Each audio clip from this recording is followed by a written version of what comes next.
You will program that drone. It will take the data. You plug in onto your software, and it analyzes for you. So why are we not deploying technologies into agric? In the same way, Momo has come to help us a lot. Now, after seeing all this, we have introduced a program called eHappy. eHappy with KNUST. They have a state-of-the-art e-learning center. So we will give credit to University of Ghana being the premier university. It's like House of Folk, the premier team, but I don't know where they are on the league table today. So we give credit to University of Ghana as a premier university. But our umbilical cords are attached to KNUST, where entrepreneurs emerge. So we give politics to University of Ghana, we give entrepreneurship to KNUST. So we have rolled out eHappy.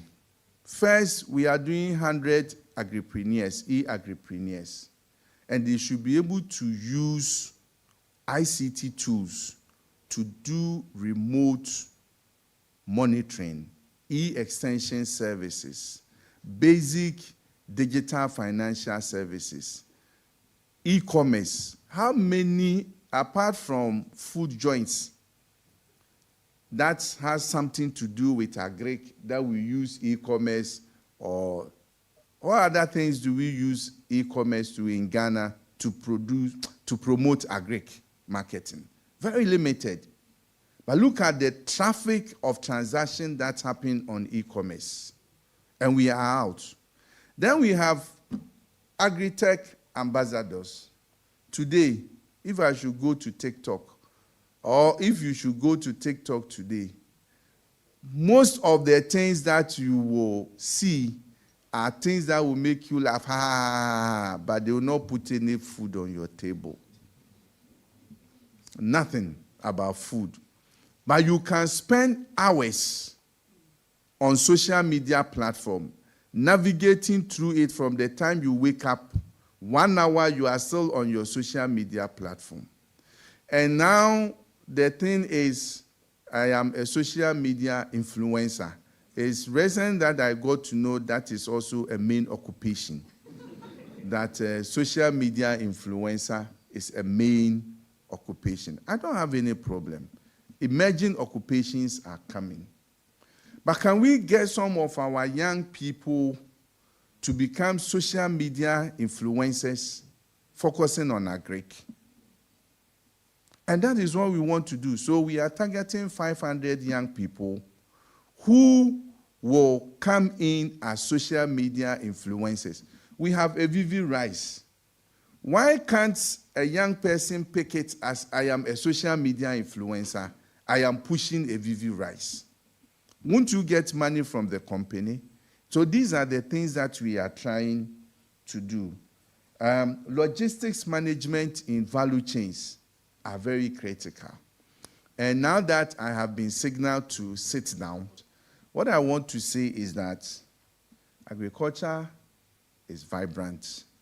Agric is profitable. Agric is very exciting. I'm gonna give me some love so bad.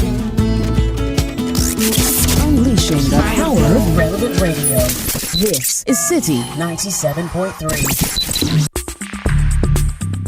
Join the conversation on the Citi Breakfast Show on Facebook at facebook.com/Citi 97.3, Twitter at twitter.com/Citi 973, and Instagram at instagram.com/Citi 973 with the hashtag CitiCBS.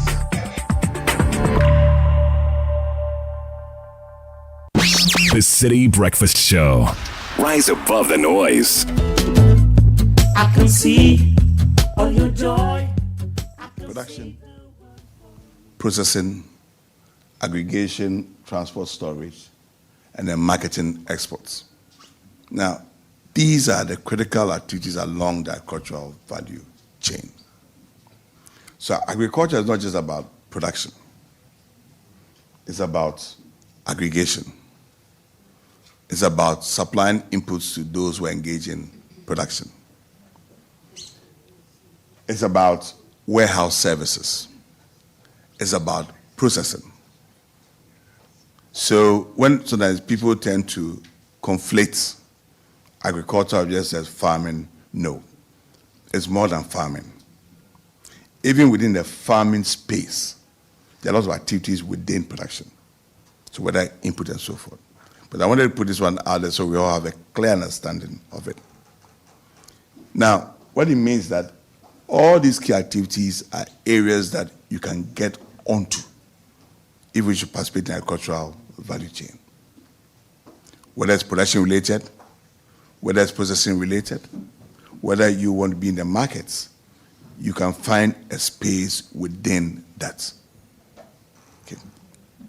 Now, the broad headline that Vivian mentioned was that how do you get additional revenue? Well, you have to get revenue first before you get additional revenue. You agree with me? Good. Agriculture is a business. But of course, like any other business, you first want to make sure you have your revenue first, but you can also see where you can make additional revenue through a number of things. Now, additional revenue can be done through a number of things. One is your efficiency. Two, what other products can you generate from what you're doing? What other service can you generate from what you're doing? So, but if you don't get the basics right, you can't get what it means to make a good return on it, then how do you make additional revenue? The problem in this country is that we tend to look at agriculture as a kind of a social good. And for some of us, it worries us. Agriculture is not a social good. If we want to change the mindset, we want to make it attractive, and some of us believe that it is so, look at it as a business. So whether you are selling, you have a poultry farm behind your house, whether you have a large-scale poultry farm somewhere in your village, the principles you should adhere to is that there should be efficiency. The second point I would like to raise is, you hear a lot about technology. You know, these days, I don't know how many Gen Zs or millennials are here, but technology, everything is about technology. There's a fundamental principle in technology when it applies to agribusiness. It's very simple. Your marginal cost, that is the cost of that technology, if it's greater than the revenue you make, then it's redundant. You don't do it. Every operation has a scale of operations. So what it tells us that it's about efficiency. The more efficient you are, the more money you make. And that's where you make additional revenue. I've always told people that, and Vivian, remind me when I'm 10 minutes, that the only sector that was resolute, that turned the profits during the COVID era was agriculture. I mean, I don't know if the gentlemen and ladies here, I don't know how many of you bought new shoes or new trousers or new shirts or new hair wigs. I don't know how many of you did that. I doubt most of you didn't do it. But we're all eating every day. The second point about agribusiness, why it's so critical is that its products are multi-user. And let me explain what I'm saying. Maize. Some of us, we like Fanti Kenke and Ga Kenke. If I'm wrong or correct, some use it for Akpele or Banku. Maize is a fuel, as ethanol. Maize is a feed for poultry. Anytime you pick up your box of Kellogg's, if you want to live like an American in Ghana, you have maize in there. One product, one commodity, different uses. Industrial use, food use. And that in itself is what makes agriculture a very strong, robust sector to be in. I hope you're following me. One product, different uses. If I'm selling a pen, or I'm the major importer of pens in this country, thanks to Citi Channel 1, I have a new pen. I can't use it for writing. I don't write, I don't use. But maize, there's so many things I use maize for. And that is the beauty of it. But we can only capture that beauty of revenue if we treat agribusiness as a serious endeavor. There are some who say, well, I'm going on retirement, I won't go into farming. That's a dangerous thing to do. And you hear it all the time. There are some who say, well, I did farming and I lost. Because like any other sector, you need the experts to guide you. I mean, if you want to set up anything, whatever business you want to, whether hotel, tourist, or whatever, you need someone to guide you. Kind of rooms, standards, and so forth. Same with agriculture. And the problem is that with all the challenges we face in this country, from where I sit, I guess we're seeing a lot of agribusinesses, private sector, showing resilience and move agribusiness forward. And what strikes me the most is that most of these private businesses are not agriculturists. They've never done agriculture like some of us have done in university. But they see the opportunity in agriculture. And let me end this by saying, and I'm sure during the question and answers, we can have more time to do a deep dive. Yes, I was privileged to have a meeting with, and I can't mention the name of the person, but I'm sure he knows who he is. So I greet him this morning. I won't maybe mention his name. But this is a major importer of broiler meat in the country. As a country, it's a shame. We import over 300,000 metric tons of broiler meat every year as a country. And he decided that this is a time that he would like to do a backward linkage and set up a poultry farm. Has cold stores around the country, very good turnover, very strong company. But he says, I'm seeing opportunity. Why? If you look at where the CD is today, I don't know what the rate is today, you realize that that depreciation also offers opportunity to those of us who want to get into the import substitution business. But then, he wants to have an integrated project where he has control over his maize and everything. And I was excited that you have an importer who on his own has already started investing in poultry houses in a farm to do that. And this has nothing to do with government. It has nothing to do with public sector. This has nothing to do with Kwesi. This has something to do with someone who sees the opportunity. So, what are my parting words? There's a lot of money to be made in agriculture. Trust me, and you will never lose out. As long as you are efficient and you meet what you're supposed to get in terms of output. You're supposed to get 5 tons per hectare for maize. If you get it, trust me, you will lose money. The problem in Ghana is that we'll get 2 tons hectare per maize. Then we want to compensate our lack of yield by raising the price of maize, which then makes it difficult for the poultry feed person to buy maize, to process the poultry feed, and sell someone who wants to do broiler. That's where our problems begin. If we focus on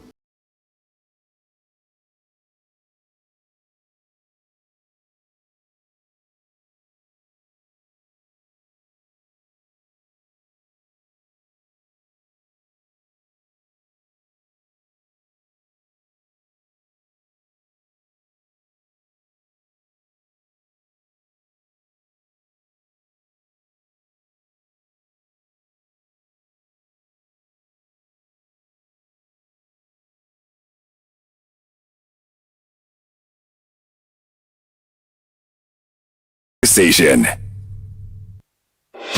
Channel 1 TV is live on DSTV, GoTV, and HD+. On DSTV, find us on Channel 363. On GoTV, we're on Channel 117. And on HD+, get us on Channel 108.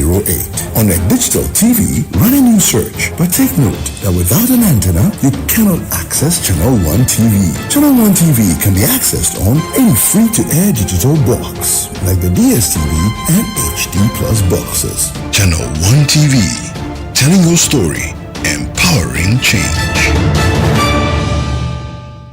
There's no price like the ShopRite price. That's why we are committed to bringing you lower prices on all the essentials you need. Like 450-gram Abina spaghetti, only 8 cedis, 99 pesos worth. And 1 liter Crystal Valley full cream or low-fat milk, just 24 cedis, 99 pesos each. Never pay more than the ShopRite price. Price is valid until 21st July, only at ShopRite.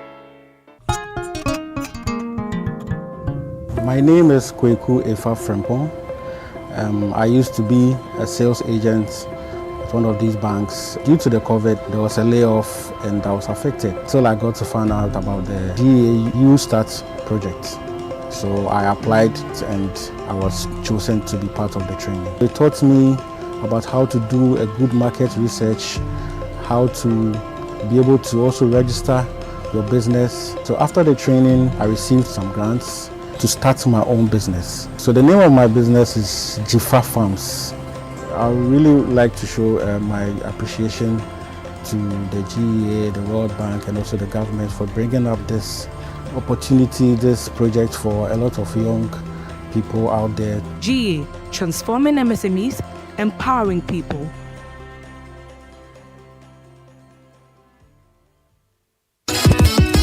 The entries have been received and the marking has begun. Who makes it to the next round of the Literacy Challenge 2024? Randomly selected entries will be read on 97.3 Citi FM on Brunch in the City and the Traffic Avenue and on Breakfast Daily on Channel 1 TV. Stay tuned to 97.3 Citi FM and Channel 1 TV to find out who makes it to Level 2 of the Literacy Challenge. Level 2, Aptitude Test. The top 50 contestants from across Ghana to make it to the next round shall take part in a written aptitude test on Saturday, 27th July 2024 at 12 p.m. at the Accra Digital Center. Grand finale. The top 10 contestants chosen from Level 2 shall compete for the grand prize of 10,000 Ghana cedis in a classic quiz competition on Saturday, 17th August 2024. The Literacy Challenge 2024 is powered by Citi FM, supported by Channel 1 TV, and is sponsored by Ghana National Gas Company, Alive Soap. Feel fresh, feel alive. From the House of Wilmer Africa Limited. Fortune spread for bread. Yummy, delicious, always on point. Another quality product from Wilmer Africa Limited. Ruby Biscuits by M4 Foods and Prospectus Ghana Limited.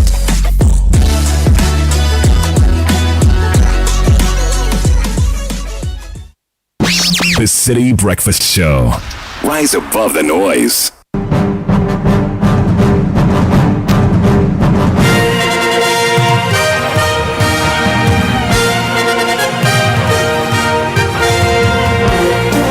Welcome to Kickoff on a Friday morning. My name is Nathan. Kickoff is proudly brought to us by Shell Lacheho and Zonda. Let's zoom straight into our stories, and we start off with the Black Stars and one of their goalkeepers, Jojo Wallacott, yesterday completed a move to join English League One side Crawley Town from the Hibs or Hibernian in Scotland. He signed a 2-year deal with Crawley.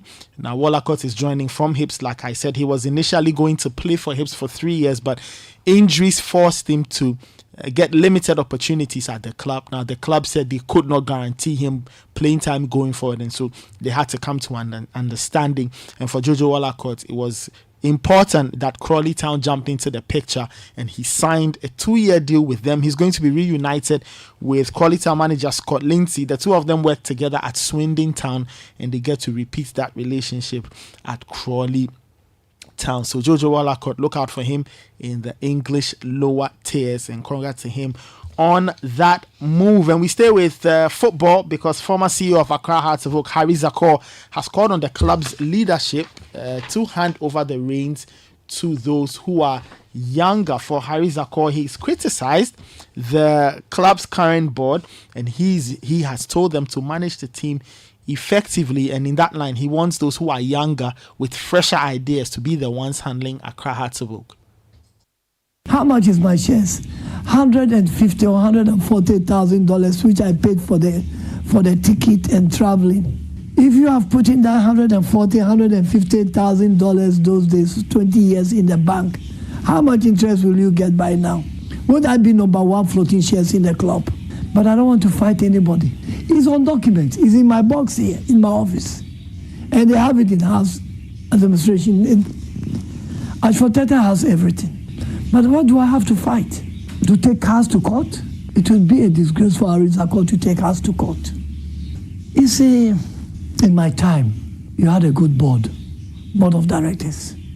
If I look at recently, you need youth. You don't need old men to come and run a club. Would they have time to come and run across of folk? Would they have time, those board at the moment who are there now? Are they going to the training ground or going to the camp to look after the boys? You know, the boys need attention. Footballers are like women. If you don't give them attention, how do you get results from them? So former Hearts-Evoke CEO Harry Zakor speaking there. Let's do some boxing. And a Ghanaian super middleweight boxer, Sena Agbeko, says that Ghana's failure to qualify for the boxing event of the Paris 2024 Olympics is down to inadequate funding from the Ghana Boxing Federation. Now, the Black Bombers had 3 attempts to make it to the games, one in Senegal, one in Thailand, one in Italy. Every single one returned a 0 score.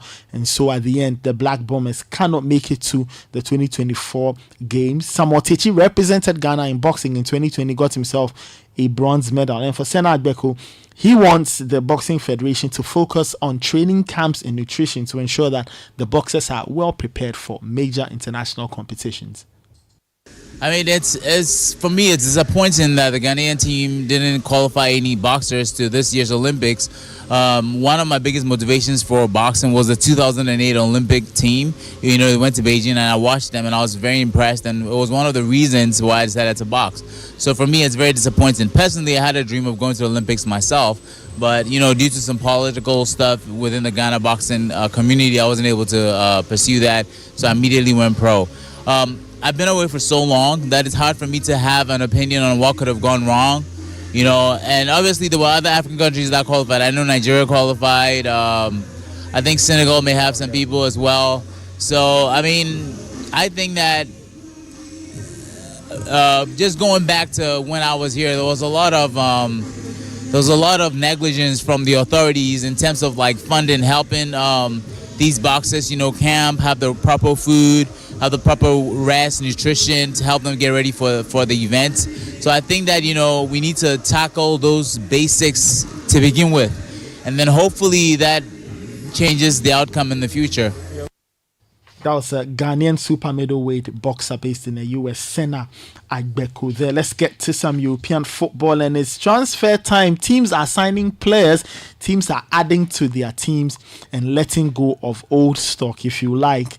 Man United, last night they announced the capture of Lille defender Lenny Yoro on a deal worth up to £58.9 million. He signed a 5-year deal. It was thought Real Madrid were the player's preferred choice, but Lille and Man United agreed a fee. United promising them a lot more money, and Lenny Yoro was convinced to sign for the Red Devils. He signed a 5-year deal with an option of a further 12 months. And Lenny Yoro, he's coming from France, but some players are going to France. Mason Greenwood is one of them. He has left Manchester United and he's joined Olympique de Marseille on a permanent transfer. He spent last season on loan at Getafe, scored 35 goals for Man United since making his debut in 2019. Some issues with the police, very documented issues, kind of forced him out of the club, and so United have finally decided to move Mason Greenwood on a permanent. Now, Edin Ketia could be joining Mason Greenwood, I must say, because the French club is exploring the conditions of a permanent deal, and they are currently discussing matters with Arsenal, and then they are hoping to find a more permanent solution. Manchester City, who are Premier League champions, have completed the signing of Brazilian winger Savinho from French club Troyes on a £33.6 million deal. The 20-year-old, also known as Savio, is City's first signing of the window. He has joined on a 5-year deal, and we wait to see what he will be adding to the club in the coming season. We've got more transfer stories on Don't Call Me later today on Sports Panorama, so join us then. But that's how we end this morning's edition of Kickoff on the Citi Breakfast Show, proudly brought to us by Shell, Lecheho and Zonda. There's more sports on citisportsonline.com, and join us for more news in our subsequent bulletins during the day. Do have a fantastic day, stay safe, take care, and bye-bye.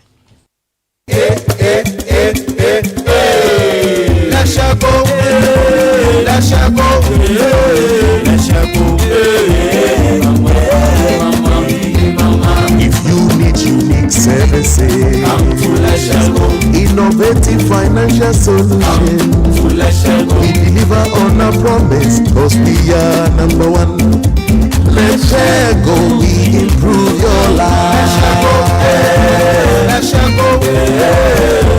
go, hey mama, hey mama, hey mama. Even when you're stuck with nothing, come to let's go. No matter your situation, come to let's go.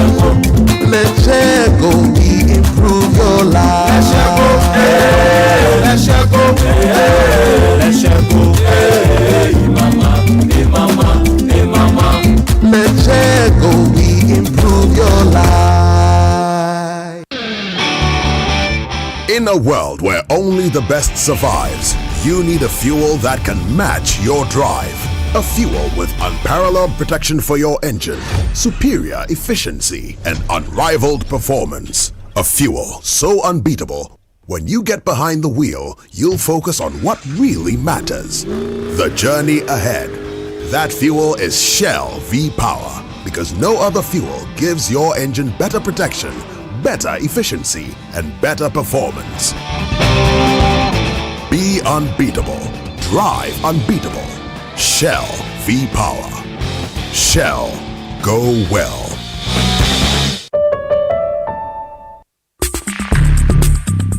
Join the conversation on the Citi Breakfast Show on Facebook at facebook.com/Citi97.3, Twitter at twitter.com/Citi973, and Instagram at instagram.com/Citi973 with the hashtag CitiCBS.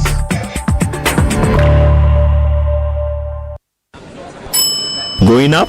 Yes. After you. No, you first. No, please. I insist. You first. I wouldn't dare, my friend. You first. Beauty before brains, my friend. You first. The honor would be mine. You first. Oh, my word. And I hear they were there the whole day. Our employees take our You First philosophy to a whole new level. Get used to a bank that believes in putting you first. FBN Bank is now First Bank Ghana. First Bank Ghana. You first.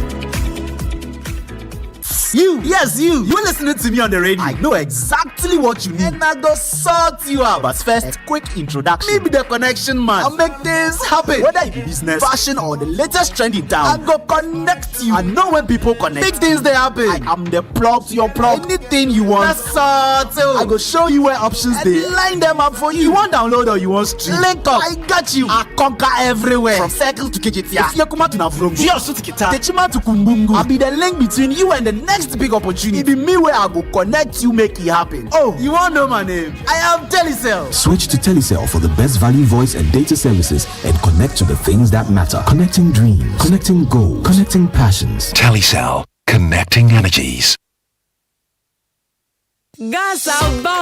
Gasaba. Smoke from firewood and charcoal is harmful and as damaging to our lungs as cigarettes. It can cause heart diseases leading to stroke and may even affect our eyesight in the long run. Grandmothers, mothers, sisters, wives, men, caterers, and everyone still cooking with charcoal, let's switch to LPG gas. The National Petroleum Authority has introduced the cylinder recirculation model in collaboration with local partners to make gas more accessible in all local communities. Whether you own a cylinder or not, join our CRM initiative. Simply show up at any exchange point near you with a small down payment to receive a filled cylinder or swap your empty one. Regular safety checks will be in place. Say ebisa musemo or gas. Afeidie gasaba. Switch from firewood and charcoal to gas for a better and healthier life. This message is brought to you by the National Petroleum Authority and the Ministry of Energy. The entries have been received and the marking has begun. Who makes it to the next round of the Literacy Challenge 2024? Randomly selected entries will be read on 97.3 Citi FM on Brunch in the City and the Traffic Avenue, and on Breakfast Daily on Channel 1 TV. Stay tuned to 97.3 Citi FM and Channel 1 TV to find out who makes it to Level 2 of the Literacy Challenge. Level 2 Aptitude Test. The top 50 contestants from across Ghana to make it to the next round shall take part in a written aptitude test on Saturday, 27th July 2024 at 12 p.m. at the Accra Digital Center.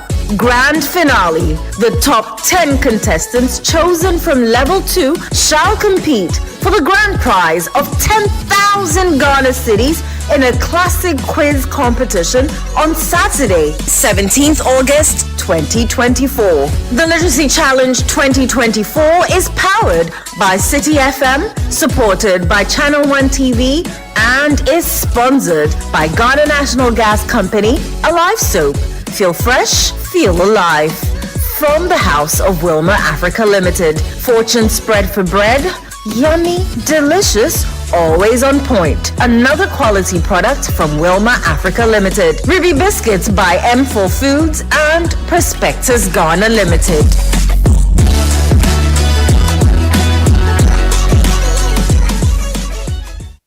This is the story of Kofi Ban from Takwa. His story has just begun, but it has a world of opportunity ahead of it. His first day at school, his last day in SHS, going to the university, getting into the fast food business, expanding into the delivery business, and everything to look forward to. And just like Kofi Ban's story, Absa Bank believes there's something special about your story. And we invite you to write it with us. Your story matters. Absa.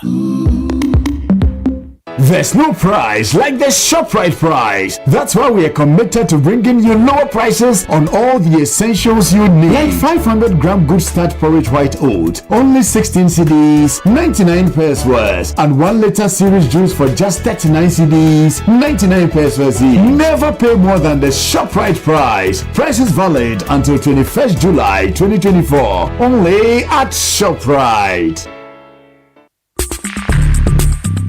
Join the conversation on the Citi Breakfast Show on Facebook at facebook.com/Citi97.3, Twitter at twitter.com/Citi973, and Instagram at instagram.com/Citi973 with the hashtag CitiCBS.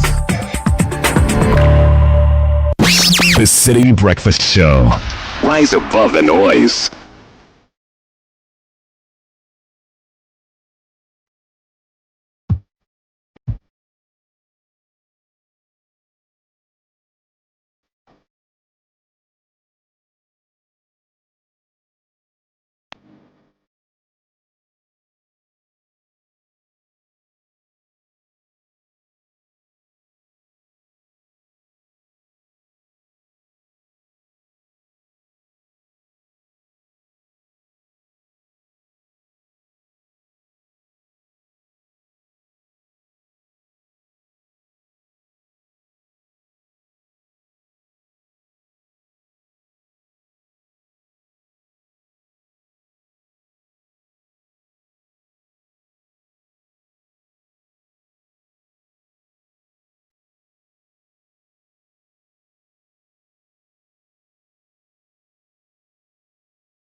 Hello, Matabla.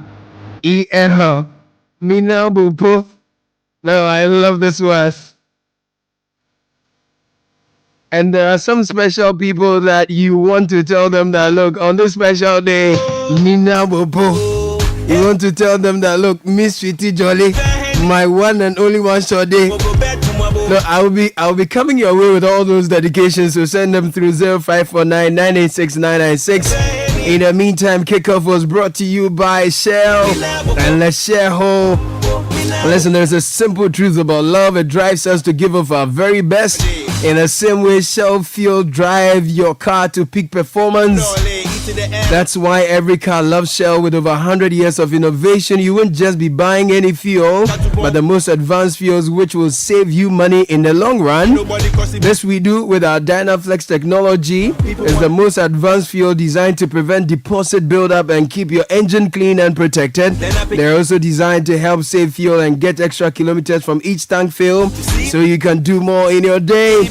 So drive into a Shell station today and fuel up your car with Shell fuels designed for engine efficiency and performance, and give your car the love it needs for better journeys. Go well. Now, are you ready to power up your finances and unlock your path to prosperity? Are you ready to watch your investment grow with confidence? The Lesheho Fixed Deposit Solution is your best option. With Lesheho's Fixed Deposit Solution, you're not just investing, you're making your money work harder for you so you can watch your wealth grow. Don't settle for average returns. Join the investment revolution with our Fixed Deposit Solution and take charge of your financial future. Call us now 02700 40799 or send us a WhatsApp on 02700 40733 to learn more. The clock is ticking. Don't miss out on this incredible opportunity. Invest wisely. Invest with Let's Share Ho.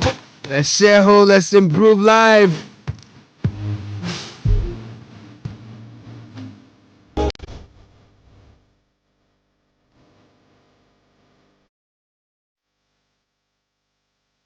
And this one says, today I celebrate you, my mom, friend, and everything, Madam Comfort Anani, alias Albena Ofurua of Unsuta Bima in the Ashanti region. You are a day older today, and I'm taking this opportunity to wish you healthy more years full of joyous memories. You have been a sweet mother for the 7 of us and many more. We love you and wish you sweet 75th anniversary from me and the entire family. Abraham Lincoln of ECG Koforidua Regional Office, going out to you, Madam Comfort Anani, aka Abna Ofurua. Abna Ofurua, happy birthday to you. Abna, okay, Abna, Papa, I look as Abna Ofurua. Oh man. And this one says, hi Caleb, I want to dedicate this song to Daniel Toniga, my heart and soulmate. He said, Yao, I love you deeply. It's coming from Malin. Yeah, it says, Minabu po ona yemi jobo.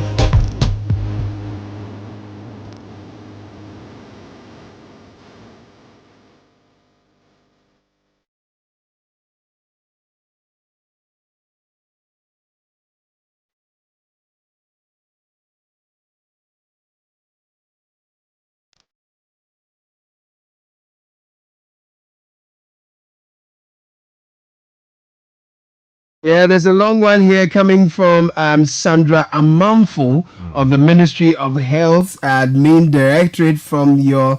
Okay, so happy birthday to Sandra Amanfo of the Ministry of Health Admin Directorate. It's coming from your husband, Kojo Amanfo. The message is from Amos 9:13 to 15. He prefers the MSG translation. Yes, indeed, it won't be long now. God's decree. Things are going to happen so fast your head will swim. One thing fast on the heels of the other. I love it. You won't be able to keep up. Everything will be happening at once. And everywhere you look, blessings. Blessings like wine pouring off the mountains and hills. I will make everything right again for my people. Happy birthday, my love. There's one coming from Kojo Amanfo to Sandra Amanfo. Everywhere you pass, blessings upon blessings unto you. Yeah.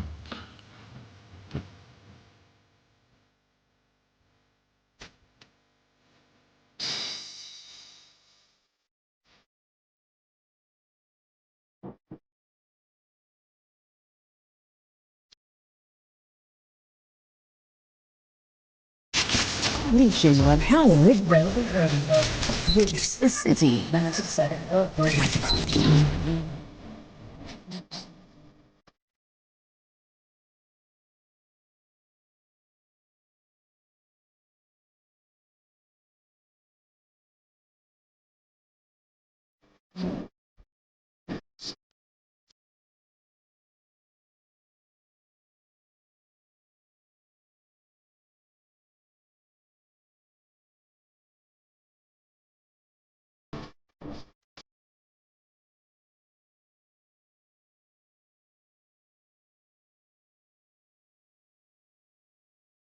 Happy birthday going out to Mrs. Melisande Dali Kanaku.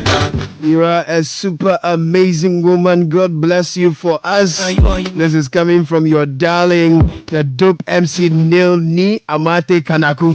Our Eastern regional correspondent is chopping love this morning. He says he's celebrating Mrs. Melisande Dali Kanaku. The message is, I love you, die. I love you.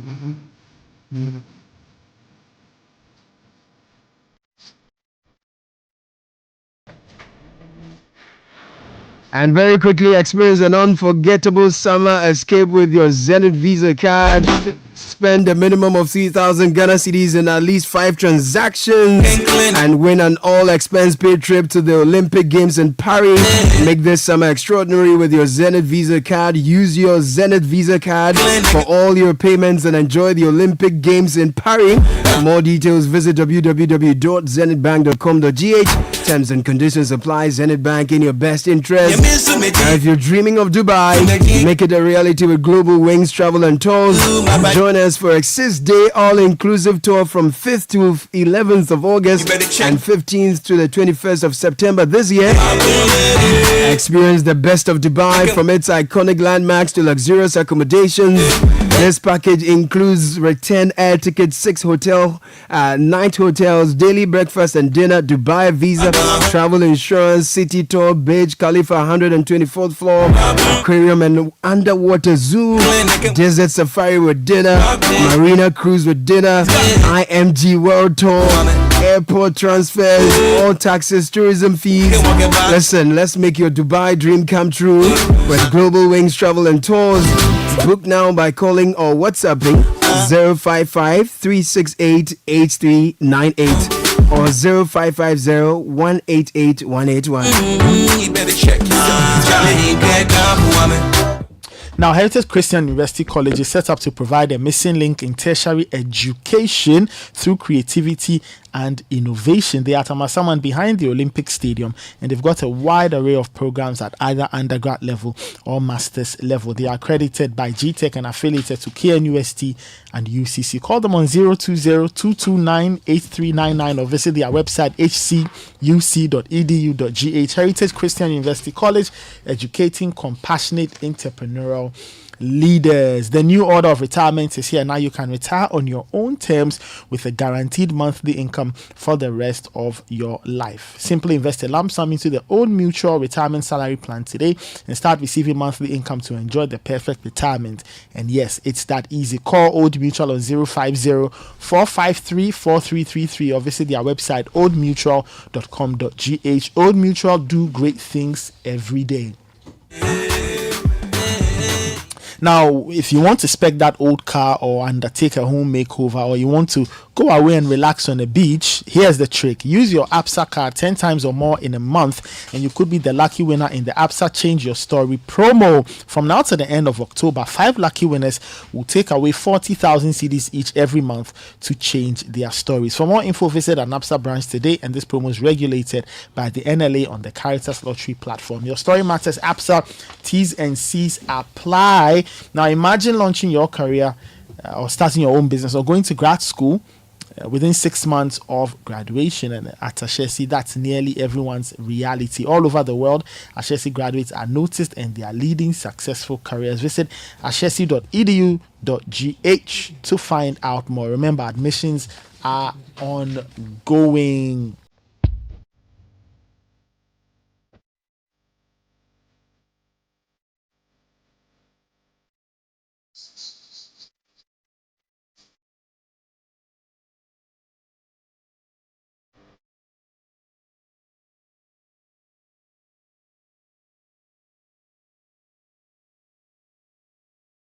The Citi Breakfast Show.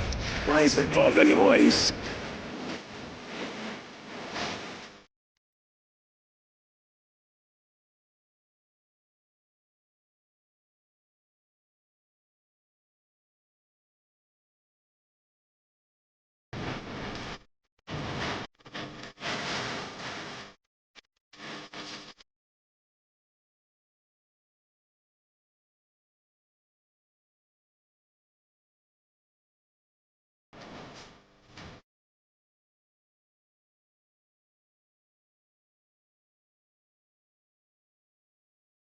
This morning, Abeku is on some different vibe altogether. From EL to Bravo and Stone Boy. I think love is in the air somehow. And I can see that you're enjoying it all. Many of you are sending dedications to your loved ones. We'll do well to bring them all to you. But if you're on the motorway this morning, our understanding is that there is a gridlock on the Accra-Tema motorway due to an accident, a crash involving a diesel fuel tanker and a Sprinter bus. Let us know how you're getting by. Please be advised if you are commuting on the motorway. Hopefully, the authorities will also respond to it with dispatch so that it doesn't create hours long of the gridlock. But something is catching the attention of Richard Delasky. Yeah, I mean, because we also deal with international audiences. There's something coming in from the international press suggesting that it looks like a number of how do you call it? A number of businesses have been crippled by IT outage around the world. So this is published by the Sky News, and it says that planes have been grounded as several airports are hit by a global IT outage, with Windows PCs shutting down and broadcasters and businesses also taken offline. Now, it is very important we take note of this because many of our relations are traveling around the world. Yeah. Many of our business partners are traveling around the world. And then there are transactions that banks do between, different banks around the world. Yeah. International transfers. And what we are getting from the publication is to the effect that many of these businesses are being affected as a result of this global IT outage. So if you're listening to us, kindly take note of this. And you can always put a call through to your loved one who is traveling to find out where he is or where she is. And hopefully, if you have to delay your arrival at the airport, you take note of that accordingly. Isn't this reminiscent of what we experienced on the 13th of March this year? So that one was, internet. It was local. No, that was internet related. Yeah, that's right, which also affected many parts of Africa because the undersea cable was cut. As to who actually cut it, what cut it, we have still not gotten to the bottom of that one. If my memory serves me correctly. But this one, we're told that the PCs, Windows PCs, have shut down. Wow, on their own? Yeah, like globally around the world, in many parts of the world. And I'm getting confirmation from one of our listeners who is transiting, who is in transit. He says the IT shutdown is true.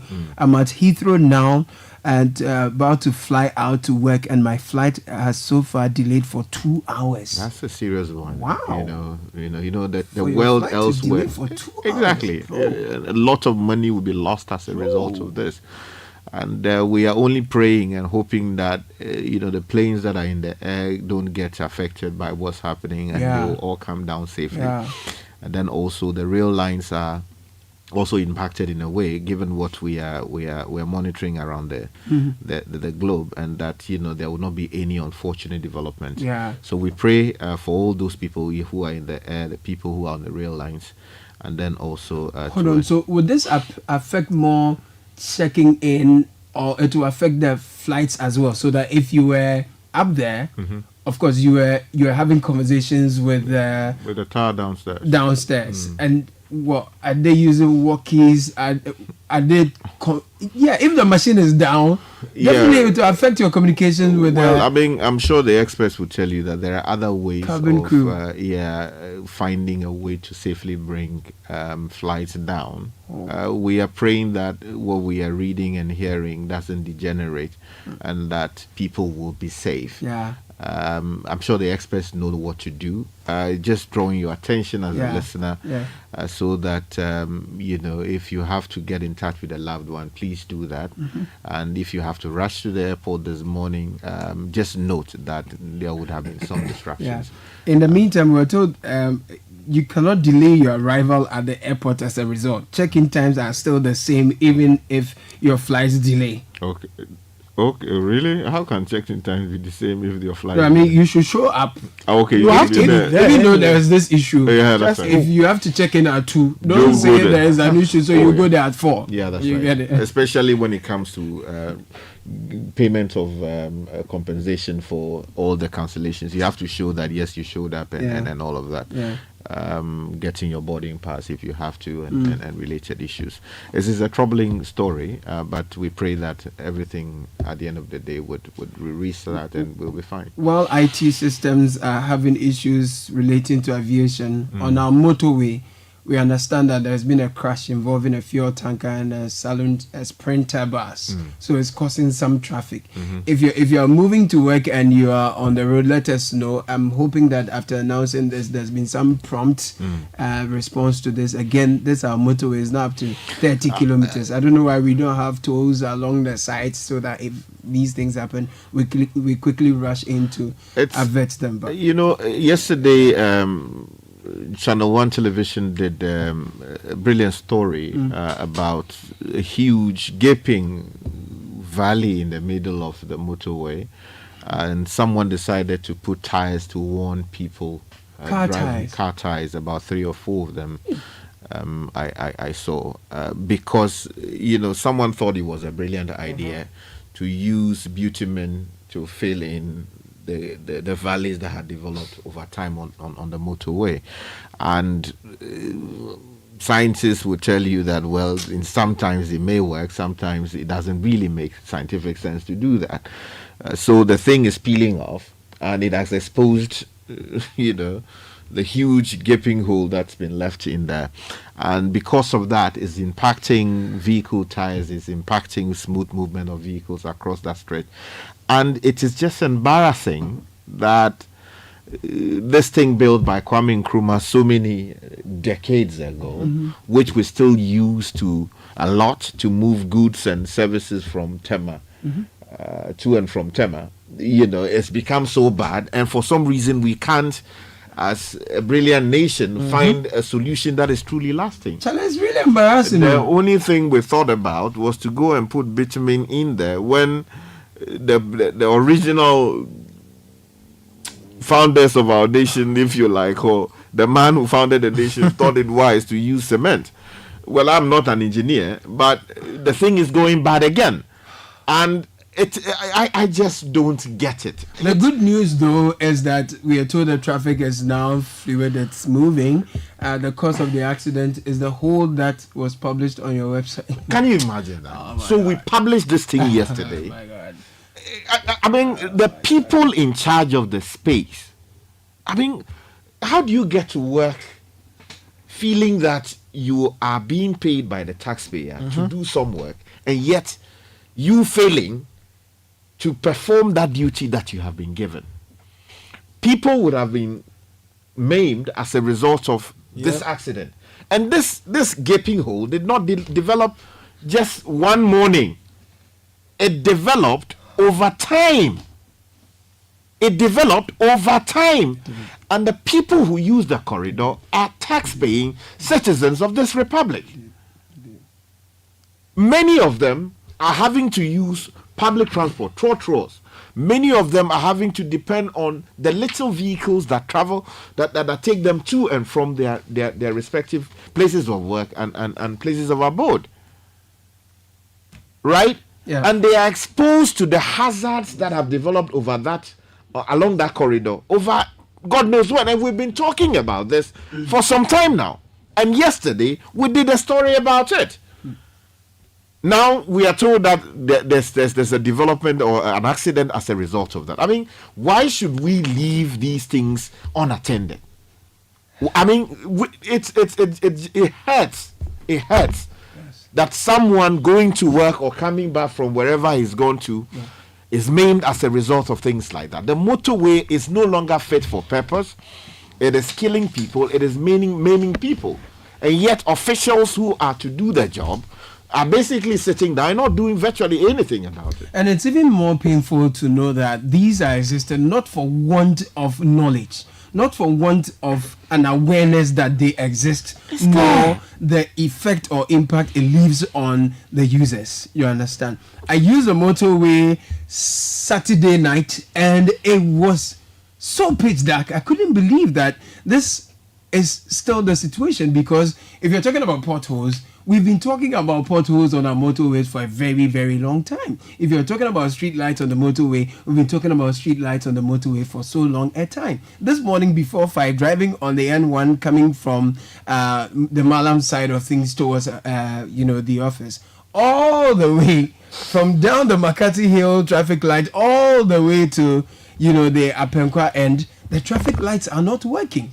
And I don't understand why. And this is before 5. It is really dark on our street.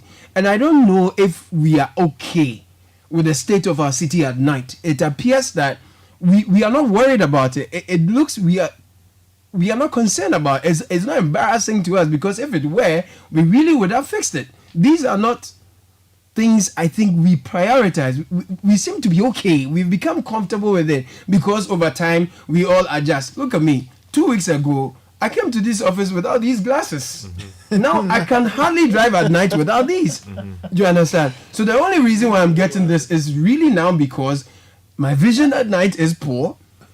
There's too much light coming from the vehicles that are facing me, because everyone is put on their highlight. The street is not lit. The most annoying part of the motorway one is even the fact that the road markings are faded. They do not exist. But it's not only on the motorway. But you see, large parts of the N1 have very faded road markings. Like why? Very, very faded road. Why? You don't have reflectors, you don't have road markings, and you don't have street lights. If you do not have street lights and you had road markings, you had reflectors on the road, it could guide us and reduce the risk factors of a crash a bit. But here you are. You do not have street lights, you do not have road markings, you do not have reflectors, but you have potholes in addition to this.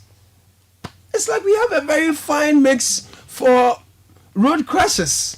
But the bright idea that our representatives have had in the past couple of days is to exempt themselves from being, to give themselves the liberty to drive at the speed of light and get out of traffic.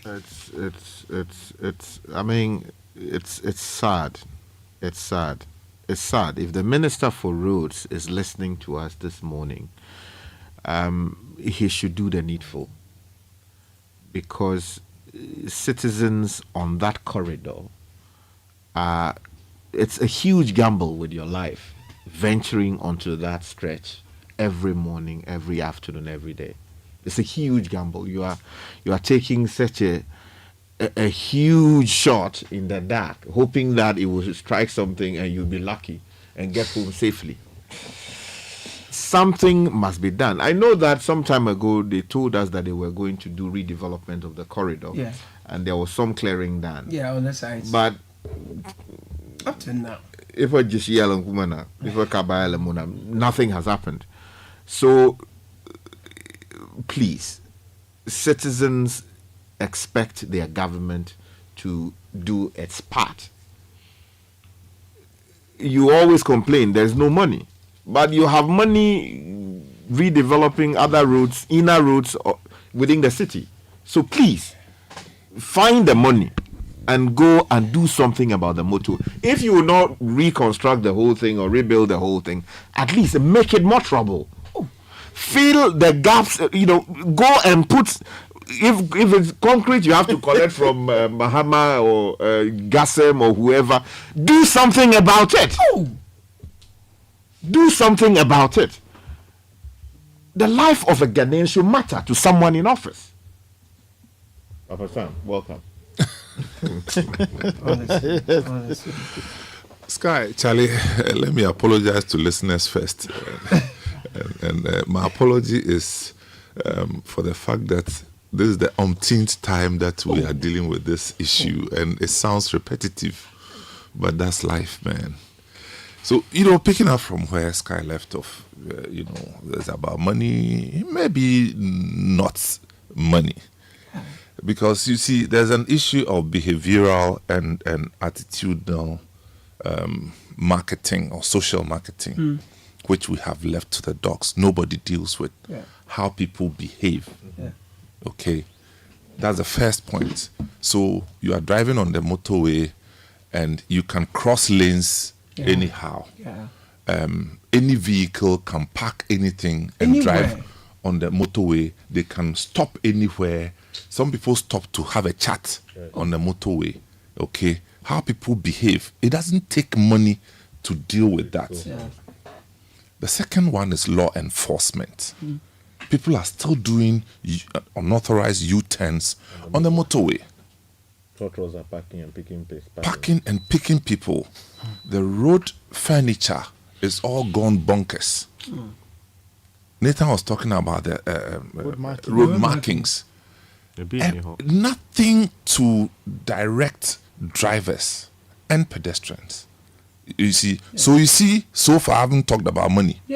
The way people behave. Nobody checks it. Nobody gets punished for doing the wrong things. Now, law enforcement, war against indiscipline. We embarked on this project. People saw the signals and started conducting themselves well. Somebody was not happy with it, it had to stop. Now go and see the motorway. You'll be driving before you see somebody is doing a U-turn. And if you don't take time, and a lot of people are losing their lives unannounced. Papa, we only hear some more. It's not everything we hear. That's true. And because we have grown the sides of the motorway with new settlements, the motorway has grown with pedestrian culture. So people, every time, scores of people physically crossing the motorway. And it looks like we've just given up on this motorway thing. People get hit every day. Get to the Tema General Hospital and check the statistics. Accidents from motorway. Not a single day passes that they don't record one. You are in luck if you don't pass on. Then we can now come to the proper infrastructure thing. But I think that managers of the economy should not always look at it from the infrastructure, because those are the hard ones, but the softer ones, which we all are required to contribute. But nobody's checking. I mean, I look at new roads that we have constructed, what we call the Mahama Road. Check the median. It's weedy. You can start a cassava plantation in the median. So who's watching? Who is watching? I mean, how do we do this?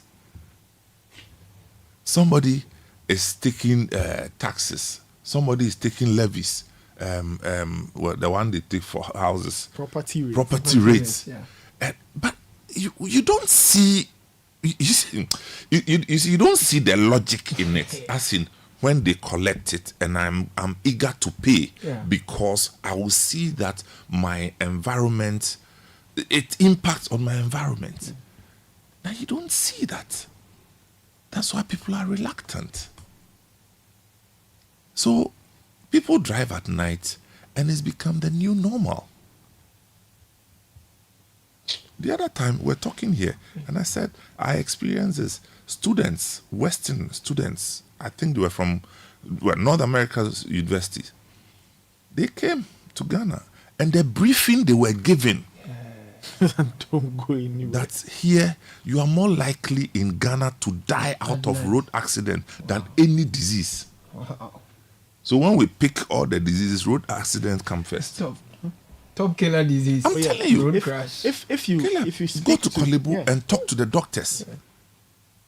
I mean, a surgeon, those in the accident center, you go to work at 7 a.m., you are in luck if you close before 10 p.m. Because it's overwhelming the cases you are getting. Half of them are motor riders. Yeah. They are being maimed on daily basis. Yeah. And who's watching? Papa, if you are in charge of this thing, it may not come close to you today. In the fullness of time. But one day somehow, somebody, if it's not you, it's somebody close to you. That is the cycle of life. No, it's so not good. While we have the responsibility, let's do what we can to correct the ills of our society. That's all we're asking for.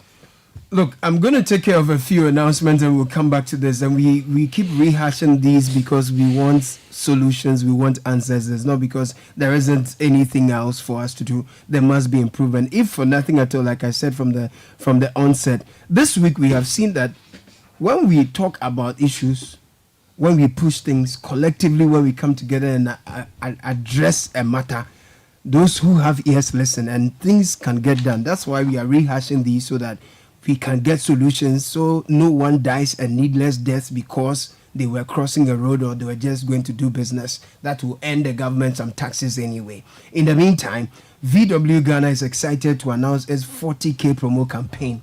For every T-Cross subcompact crossover SUV purchased, you save 40,000 Ghana cedis. For every Amarok pickup purchased, you save 40,000 Ghana cedis. Take advantage now.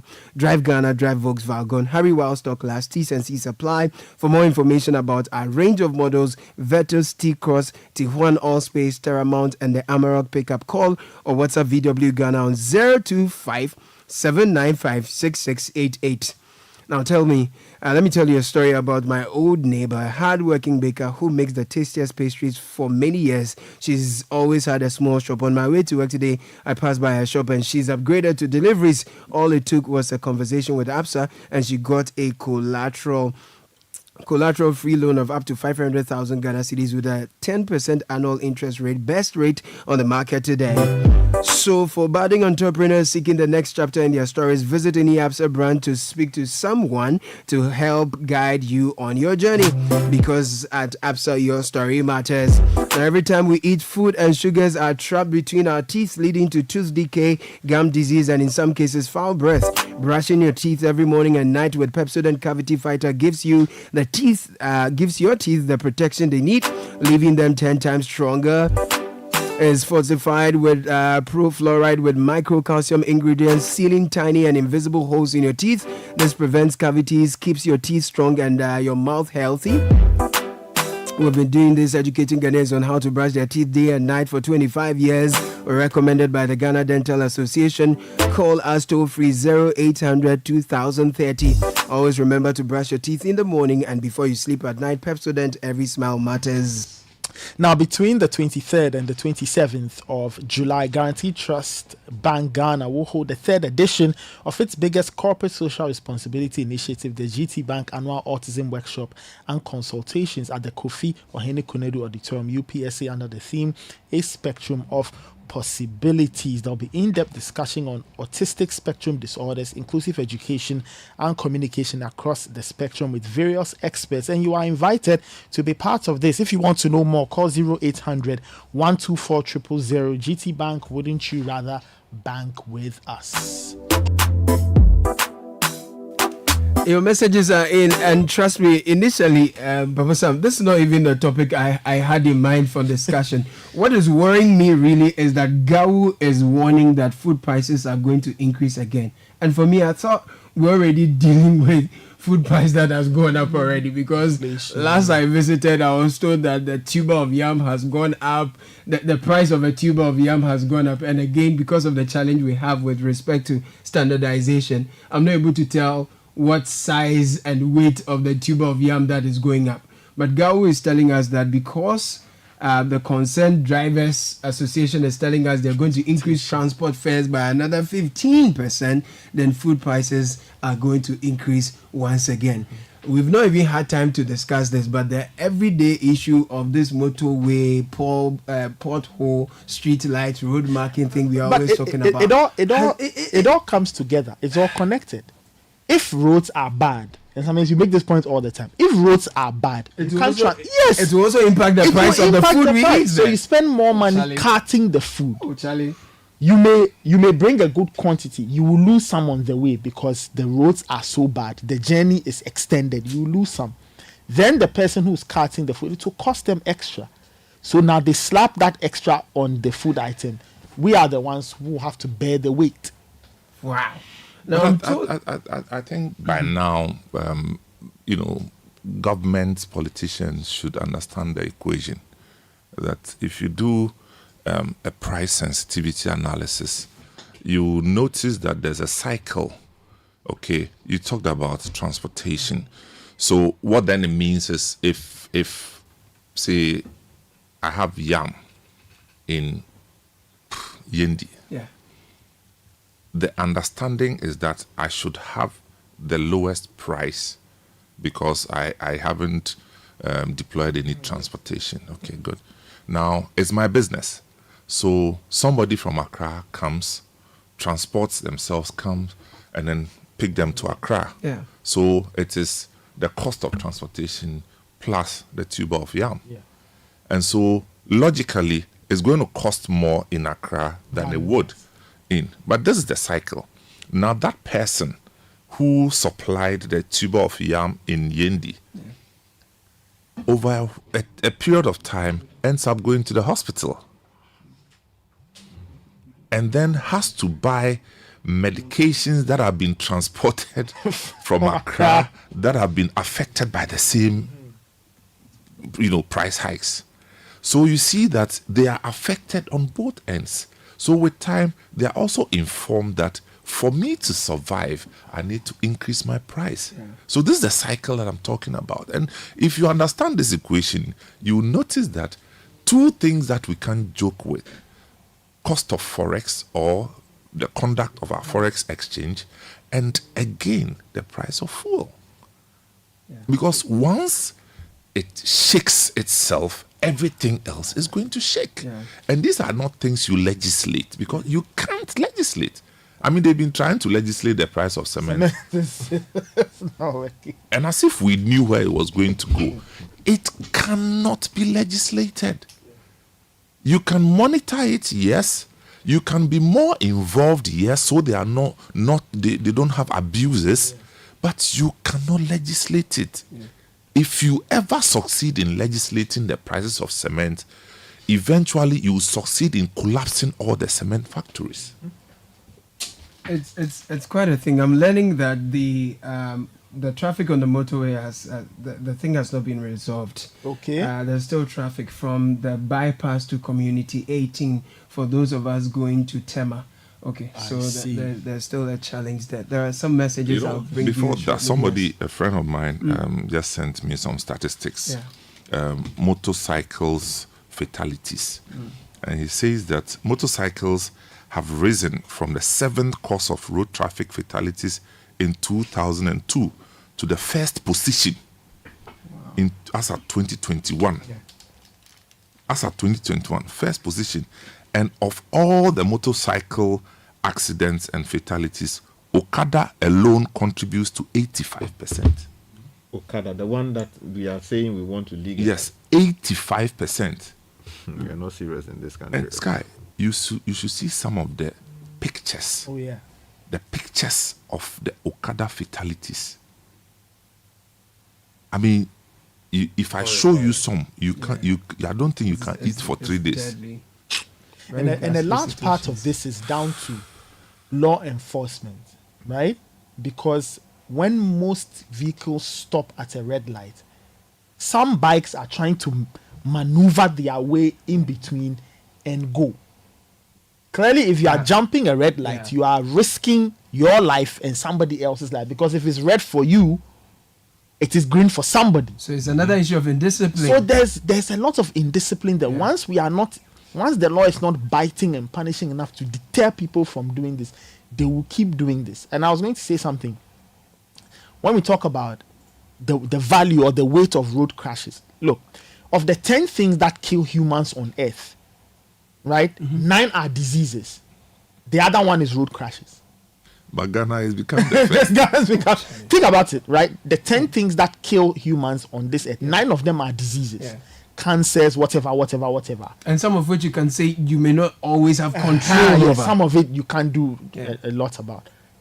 The 10th thing is road crashes. So in road crashes, you are talking cars, or you are talking motorbikes. And from the numbers Samens has read, motorbike fatalities have jumped from 7th to 1st in about 19-20 years. So in a 20-year spell, we've looked on for motorcycles to become a huge problem. And we are still not doing enough to ensure that they respect the law, they behave well, we monitor what they do. But here we are. Anyway, this one says the motorway issue is a leadership issue. Even if we don't have the money to construct a new motorway, we can block off one side, fill the gaping holes with high-grade concrete to bond with the old oversized concrete. It will give us a few more years until such a time we have money to construct a new one. The same can be done at the other side so traffic is not halted completely. The leaders just stay, Charlie.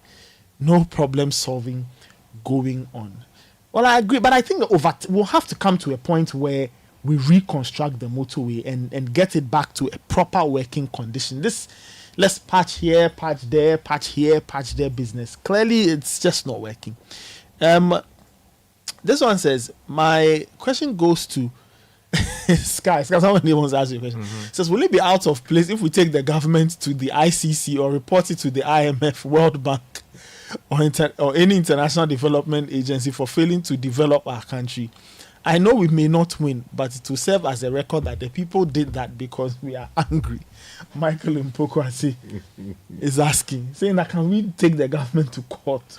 No, International Criminal Court must meet the criteria for raising an issue with them, and governmental irresponsibility of the kind we're talking about doesn't meet. Or can we report them to IMF? The IMF, or the World Bank. IMF has an office in Ghana. You can always draw their attention. You can always tell them they know what happens to them, but you can always draw their attention that look, they are not applying some of the resources the way they have got to apply them, and all of that. All those things we have to do as a people to actually build our country. On the Okada thing, though, the fact is the law says we shouldn't do it. The law says don't use it for that. For commercial things, do not. Yeah, but in this country, there's talk of let's legalize it. 80? Did you say 80% of that? 85. 85%. 85% of motorcycle accidents are Okada. And guess what? School children are involved. And these are life-altering injuries we're talking about. Oh, yeah. Your legs are talking about gone. People getting amputated. Yeah, I mean, for a lot of people in the peri-urban areas, these might be the most convenient, accessible, and affordable means of movement. But the conversation really is regulating these in the city centers so that we don't experience the kind of recklessness so sure we are about seeing. this position that people in the peri-urban and even rural areas. The Okada thing is a solution. It's not the solution.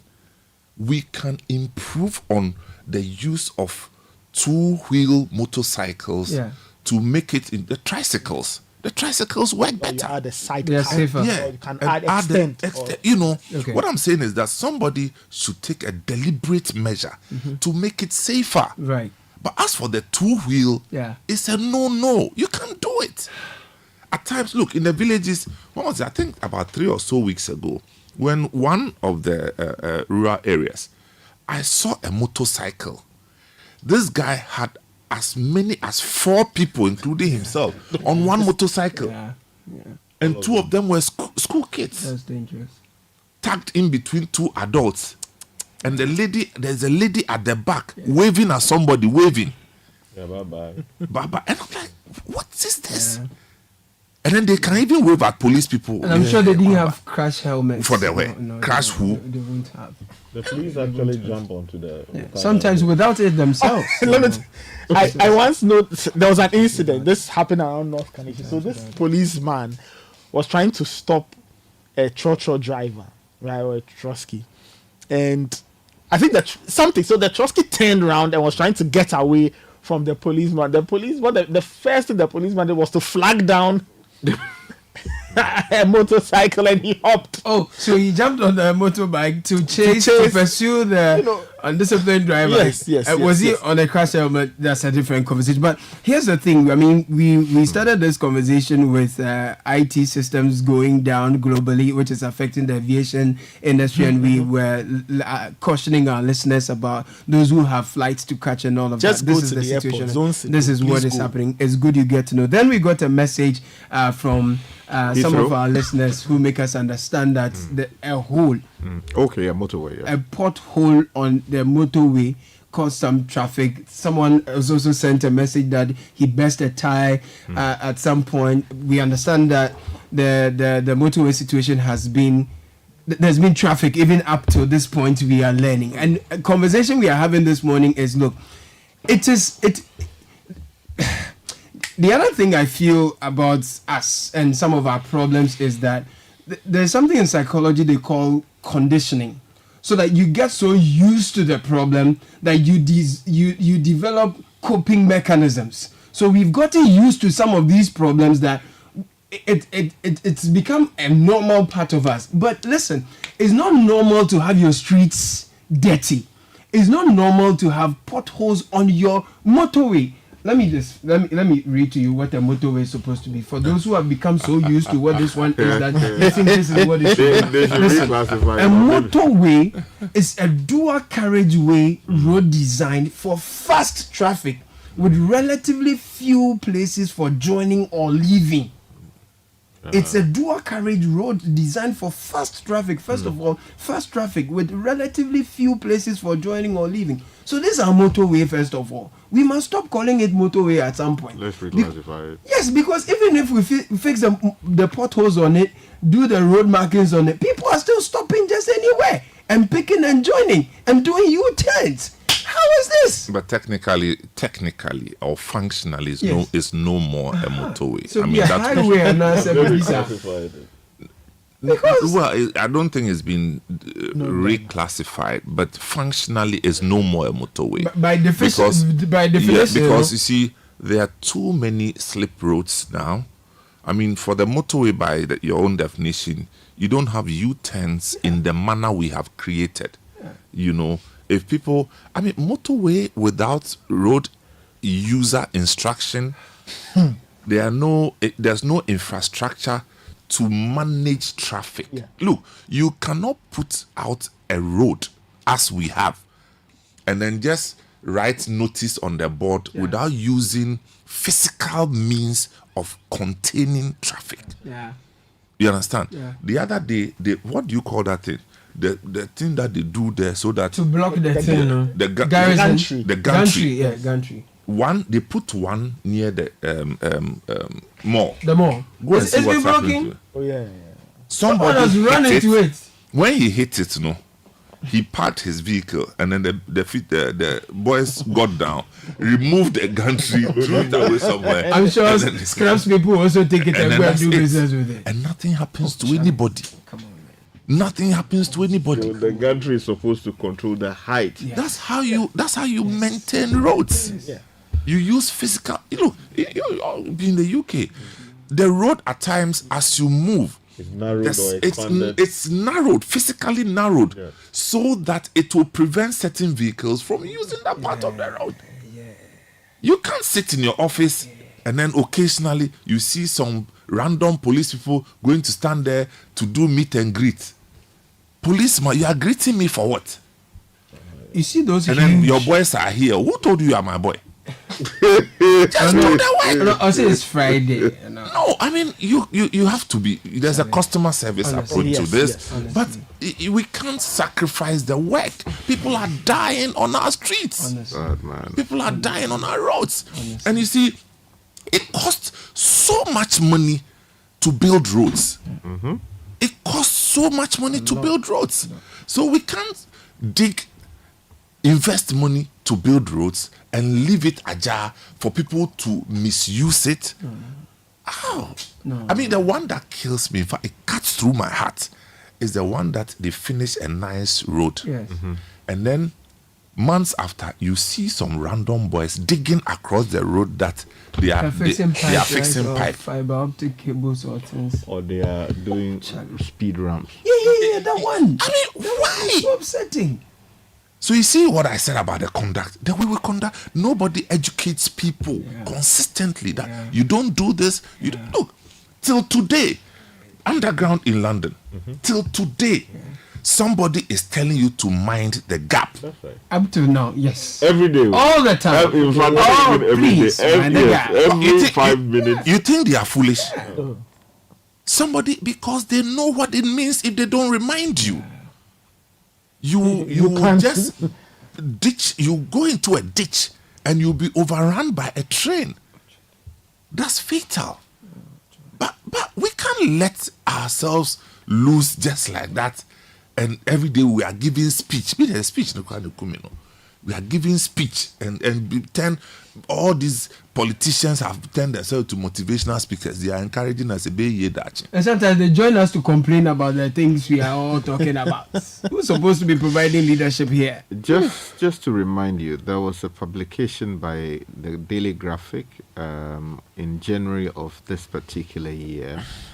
Was done by my good friend Timothy Yengbe, which said, for instance, 2,276 died in road accidents last year. But that's just reported. Yes.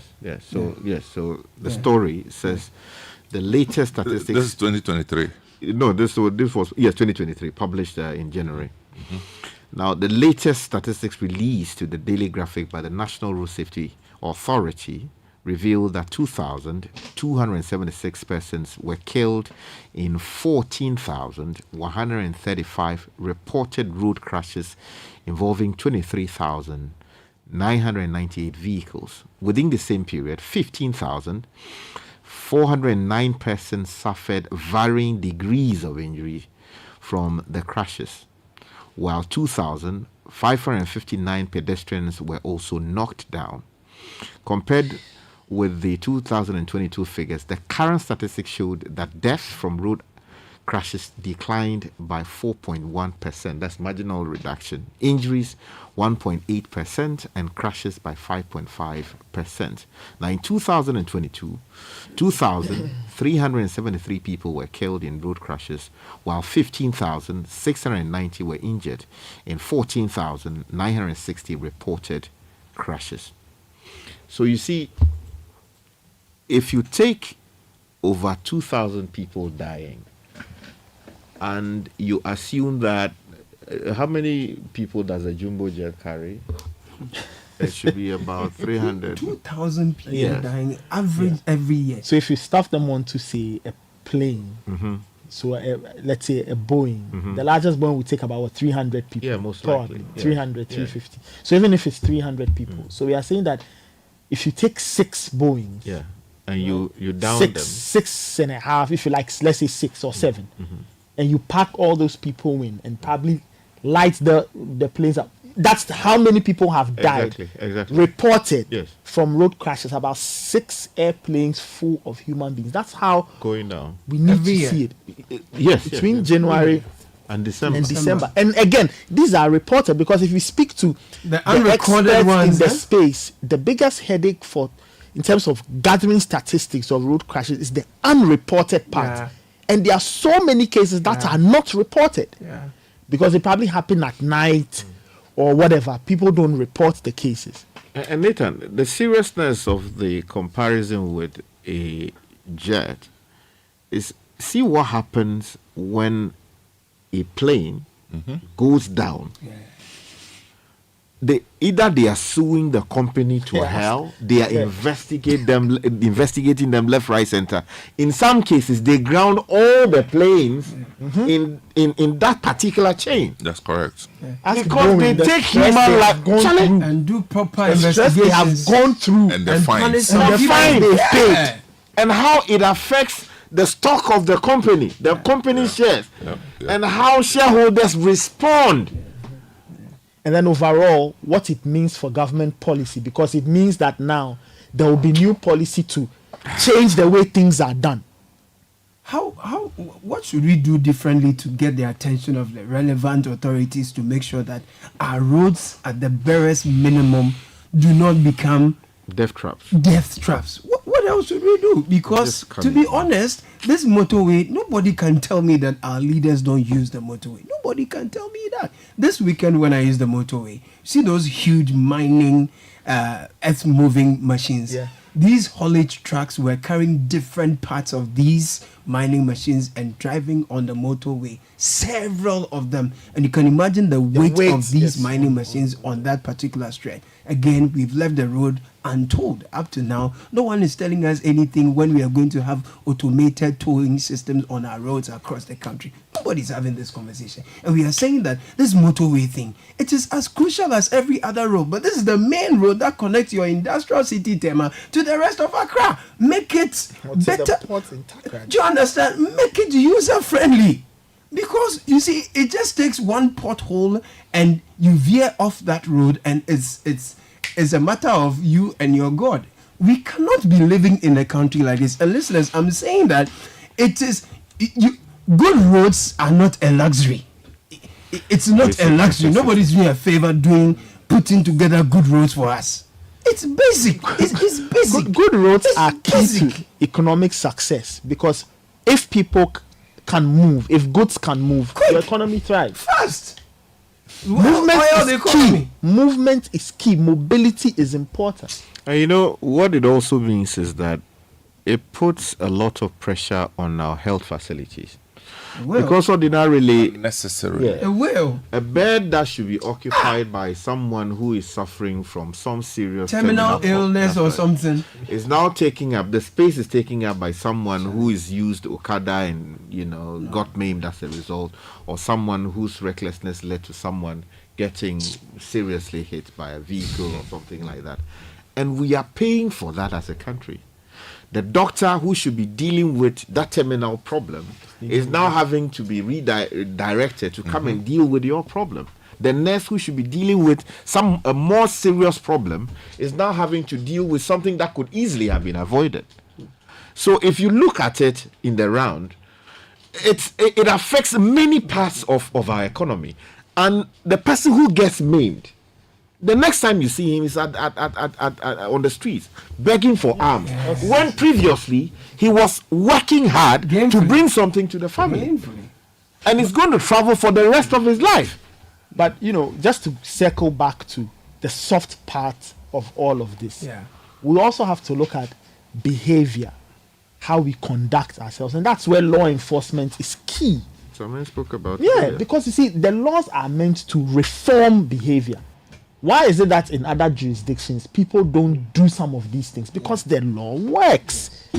There is a punitive measure to ensure that if you do it once, what you experience will deter you and other people from trying it again. And for those who want to try it the first time, the law is such that it will stop you from doing it a second time. But here we are not doing a lot in that space.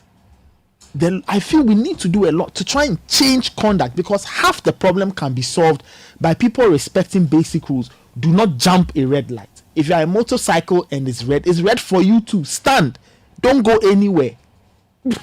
So look at this. No, you see, once we make it the new normal, then it's a problem. And that's where we are now. And guess what? On Fridays, it's even worse. People who are mourning their dead believe that it gives them licenses to defy road traffic regulation. When they are mourning their dead? Yes. when you are driving, taking the cops, you know, The and then there are the hassles. people who on motorbikes disrupting traffic. What's and the urgency about going to bury someone? well, they think that you should allow them to go. It happens. I'm surprised you haven't seen this. So many times.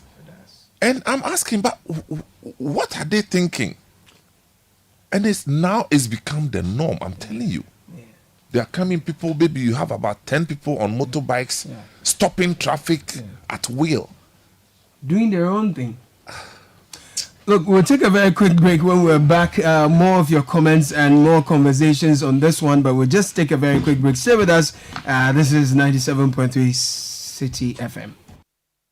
This is the Citi Breakfast Show, the city's biggest conversation.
Clean up my garden.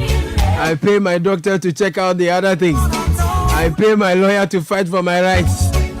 There is only one man I pay, but I don't know what I'm paying for. I'm talking about the tax man. No, but at least I know I need a decent road. I know when I pay the taxman, I want the roads I drive on not to lead to my death. Yeah. That one I want. That one is basic and is minimum requirement. We'll bring you some of your messages shortly, and then we'll continue with the conversation. Okay, this one says, can you believe that somebody's sheep sheep are grazing inside the Mankwazi roundabout in Tema Community 1, with some tied to the stands of the advertising post mounted in the roundabout, which means it's an intentional action, not that the sheep strayed there. Who are you to do such things in Tema? Some time back, TMA or TDC will deal with you in such a way that you can never forget.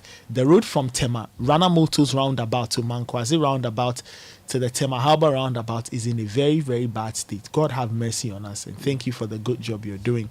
Robert in Spintex Road. An important discussion, gentlemen. If the highway authority can be taken to court often over debts on the motorway, this will change, as it will show on their expenditure curve how much is being used from their budget to settle cases in court. Richard, can it be done? Oh yeah, of course. I mean, you can always sue them. The difficulty too is, how long it takes to actually even resolve some of these matters before the courts. Quite recently, there was a case that was recently adjudicated, the Achimota school case. It took 4 years for judgment to finally come through. So I think that is also a problem. So how quickly, but because the judges themselves use the roads and they feel the heat, one would expect that, not that they become blind to some of the other difficulties we have within the justice system, but these are matters that should be disposed of quickly and to ensure that authorities are held accountable. Okay. This one says, allowing kids to ride on these motorcycles has been my biggest nightmare. I was thinking of contacting Citi FM this morning if we can engage the police to put a stop to it. You can see 3 kids and 2 adults on a motorcycle with all these reckless driving around these kids. It's very dangerous. My heart bleeds for these kids anytime I see them while driving my kids to school. I drive from Ashali Butchie, and thank you very much.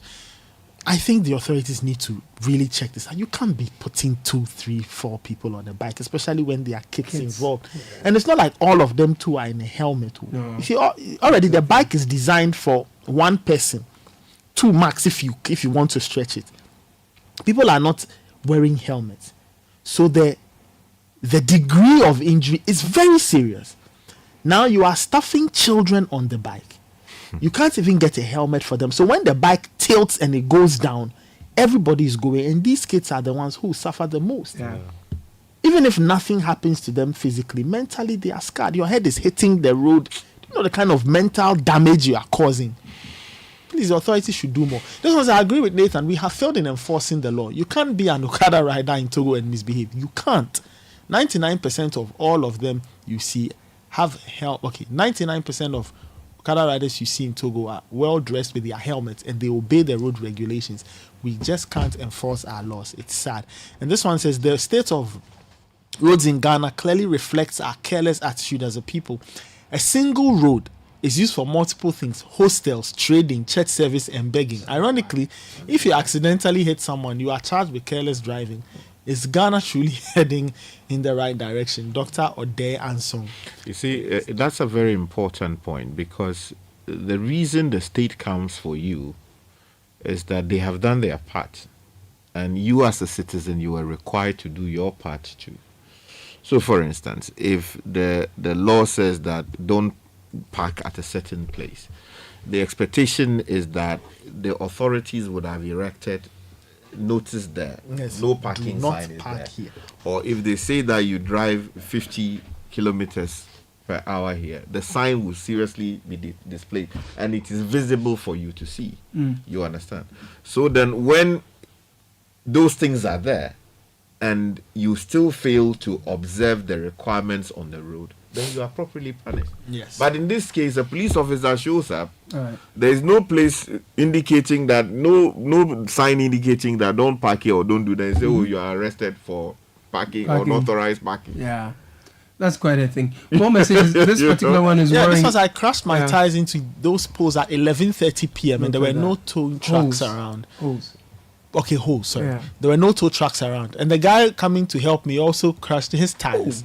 and there were no street lights. This is still the motorway. This business of no street lights there is dangerous.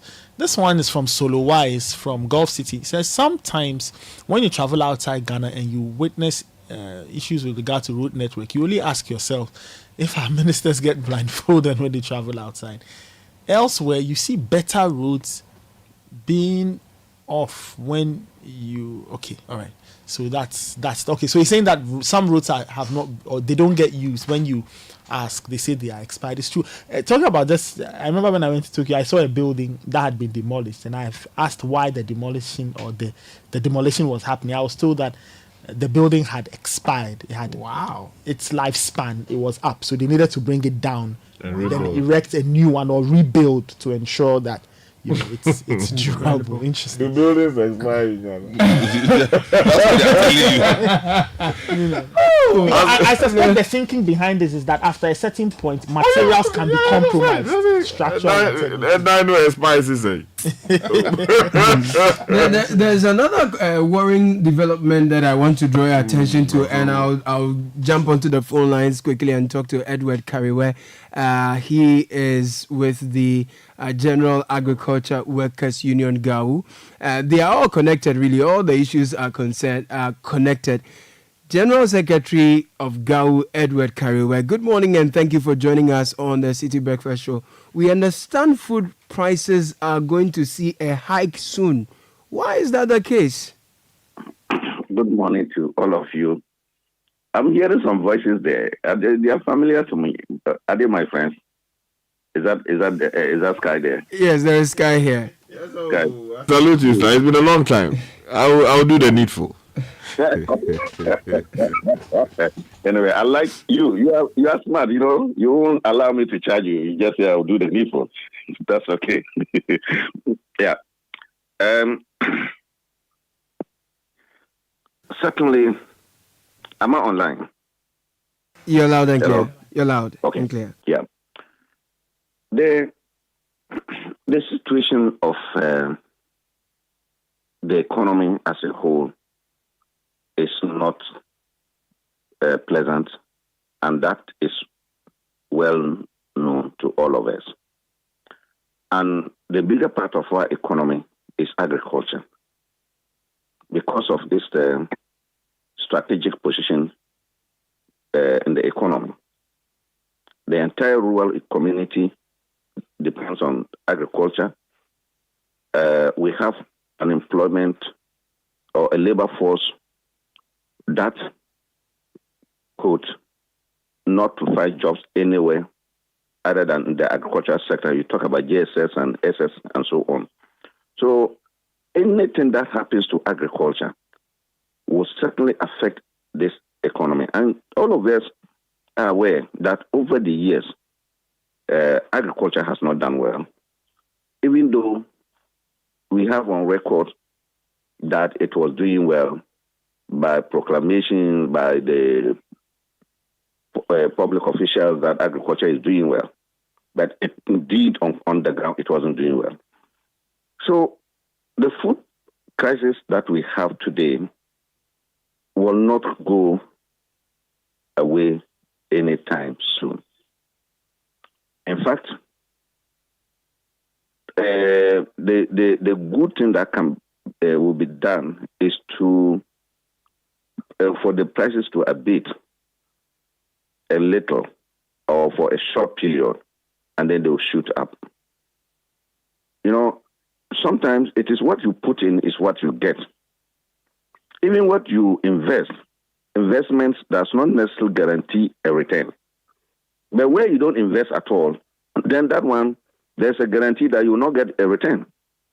So our investment in agriculture, particularly for 2023 and 2024, is nothing to write home about.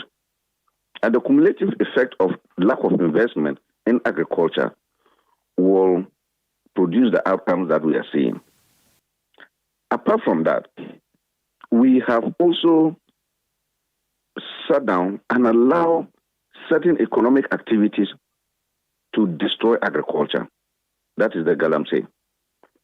And as we speak now, I'm not seeing any official position from government that they are working to fight galamsey. Not at all. And even if there's any official position on it, on the ground, it doesn't reflect so. So the effect of galamsey is a multiple one. One, existing farm lands are destroyed. Cocoa farms, oil palm plantations, rubber plantations, any agricultural activity farms are destroyed for the sake of galamsey. Two, the resources of agriculture, like the rivers, are all polluted. And the forest is also destroyed. So the combined effect of galamsey will lead to low agricultural output, even if government puts in more money to support agriculture.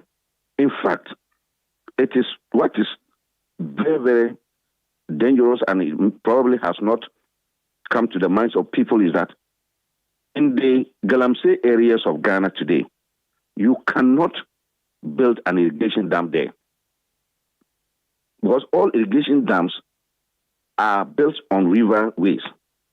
They trap the river water and then allow part of it to spill off when it is enough, and then to pump out when you have too much water. So the water that will come from the river upstream will be galamsey water, and that water cannot be used for irrigation. So effectively, we have sat down, we have participated, we have encouraged galamsey to a point where even today, if we have billions of dollars to invest in irrigation dams, we cannot do that in the galamsey area. So you can see that the future is just bleak for us. And in the past, where our domestic production was not enough to meet the domestic demand, then we use imports to supplement. Today, imports are not going to be cheaper because of our cedi depreciation as well. So even if we import and bring into the economy, the prices will also be high. So it means that from hence, prices will be going up and up. And the surprising thing is that this is the harvesting season. Prices should not have been going up. We should have been seeing a reduction in prices. You see, it just tells us the trend has changed. The trend has changed. I mean, that's the concern, that at the time that we are harvesting more, we are rather going to be, buying at a higher cost. And it's why we are talking to you, because already I thought that food prices had jumped up from tomato to onions to tubers of yam. So now that it has to go up again, wouldn't that be very troubling for the consuming public? Well, it will be troubling for everybody. And these are troubles that I said will not go away anytime soon. But they will even rather aggravate, because it is like certain emotion, a certain destructive, certain fire on your farm. Until you stop it, it will continue to burn and burn and burn until it burns everything. So what we have done to ourselves is that we have, through deliberate policy, actions and inaction, we have now become so dependent. Our own soils cannot support the level of production of agriculture that we used to. Sorry for cutting in, but let me bring your attention to the interventions that the government has sought to make over the years to ameliorate, to reduce the cost of your inputs and make your productions more fruitful, so that the prices of food can go down a bit. Over the years, we've had the Planting for Food and Agriculture. We've relaunched. We've done the PFJ 2.0 and all of these. Are you saying that we have not had any, it's not brought to the fore any positive feedback or impact that can help reduce the cost of food for us? Well, I'm happy you reminded us of all that, and those who are listening to us.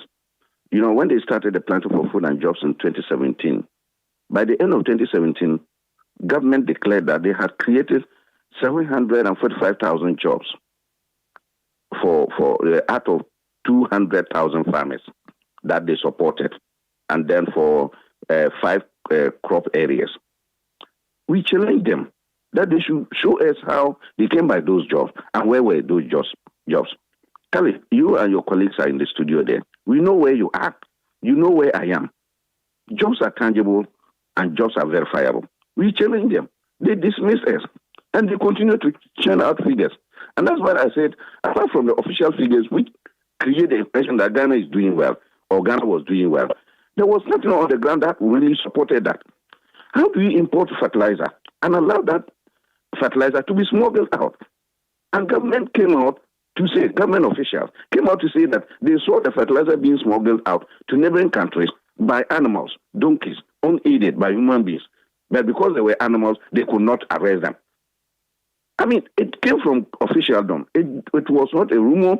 It didn't come from any person.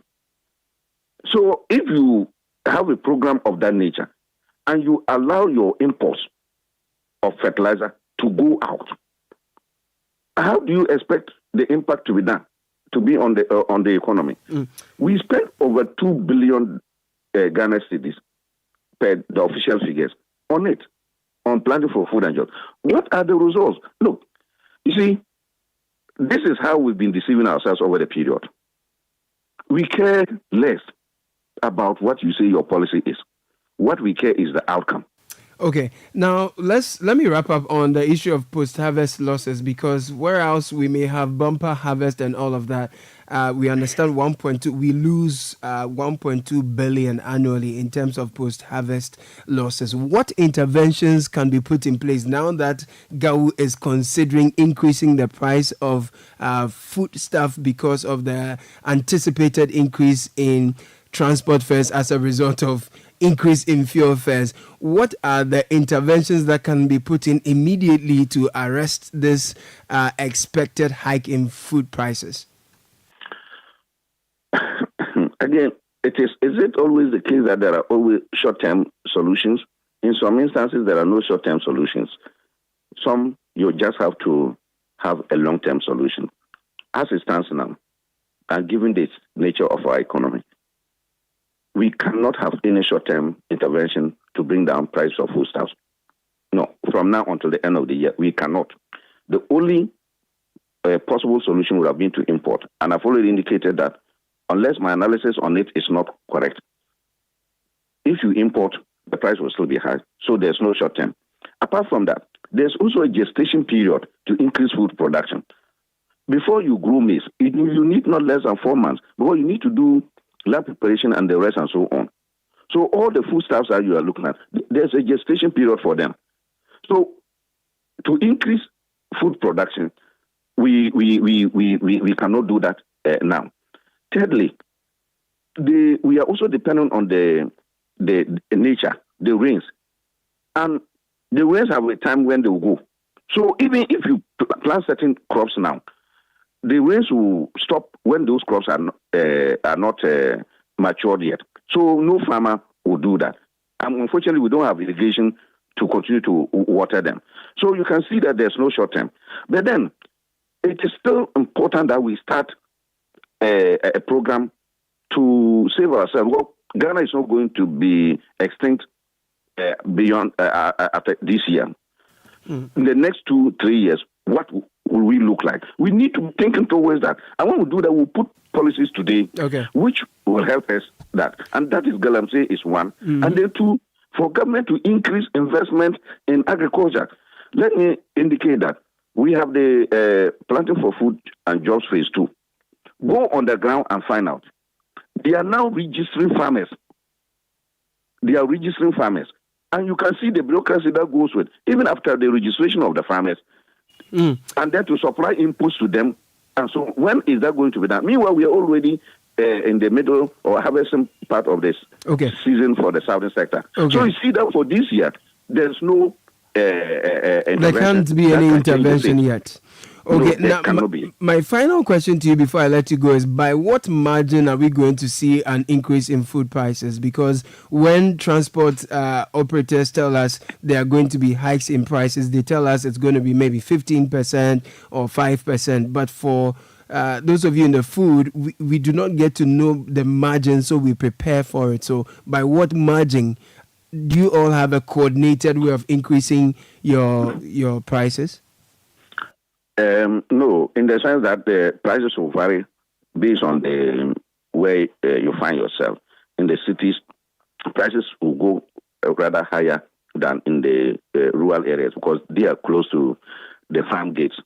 And then apart from that, sometimes farmers also and the middlemen also reduce or are not able to put the full increase on consumers because of the perishable nature of their produce, and then they are bulky. So when they find out that their foodstuffs will get rotten, it is better for them to reduce the price to cover some of their costs than to allow them get rotten, and they'll lose the entire cost. So that would also moderate prices. So we may not have the full impact of the increment of on transport on foodstuffs, for the reason of these factors. Because if you go to the market in the morning part, you see that some prices are high, but in the evening, some of the traders will reduce to clear because they have seen that those foodstuffs are getting rotten. You see, so they will reduce the prices, and this is how it will be. It will not be a fixed one which will cut across, but it will depend on case by case, and then also whether or not the foodstuffs are getting rotten or they are not getting rotten. Okay, thank you for talking to us, Edward Kariwe. He is General Secretary for the General Agricultural Workers Union, GAU. So, big story is expect foodstuff price of foodstuff or the cost of foodstuff to increase. By what margin exactly, we do not know. Ironic thing is that food prices are going to increase at a time where we are harvesting more, and this is happening because fuel prices are shooting up. They are not able to tell us by what margin they are going to increase the price. If it is in the evening and things are going bad, they reduce it for you. But then a whole mix of things where we have allowed illegal mining to destroy our farmlands. We do not even have fresh water bodies to irrigate the farms we have. And so even if you are going to do an irrigation mechanization program, the water is polluted. Everything is just nyama. Yeah, but it's, so we said this years ago that one day the way we were sitting down unconcerned about illegal mining and galamsey, it would come back to bite us in several ways. On this particular thing, two of the consequences we predicted. One on agriculture, so we can't even produce a lot these days. Even when you can produce, the other consequence strikes water. What kind of water are you using to farm, to irrigate, to water the crops, to ensure that they grow well? A lot of the water bodies have been affected horribly by galamsey. And we are still looking on, not bothered. One day, and I say this, I tell my friends is that we'll wake up one day and we'll have to start importing water to drink. Because now you can tell Ghana Water, a few weeks ago, they shut down a treatment plant somewhere. And they've been doing that every now and again because they say it's costing them too much to process the water that we drink. So for the water to be potable enough, they are spending more money to treat it, pumping in more chemicals to make sure that the water is in good condition. Today is not about water. Today is about crop production. So we can't produce a lot, so we'll suffer. And even when we produce a lot, some of the other challenges we haven't addressed, like poor roads, the unavailability of proper storage facilities to keep the excess we don't sell. Because in this country, one major problem, and we waste billions of dollars post-harvest losses. We cannot keep the ones we don't sell. And they go bad. Forgetting that if we can keep them, we can supply them all year round. people can get access, or if we can keep them and we are serious about industrialization, we can turn them into other things so that we can export and use in here, so that we keep money here, because all of this at the base is money. Money that we are throwing away, money that we are not keeping, money that we are putting in other countries' pockets. And are we surprised that every 2 to 3 years we do this dance with the IMF? No, we shouldn't be surprised. We've had reports coming through from across the country. We are seeing egg price shooting up.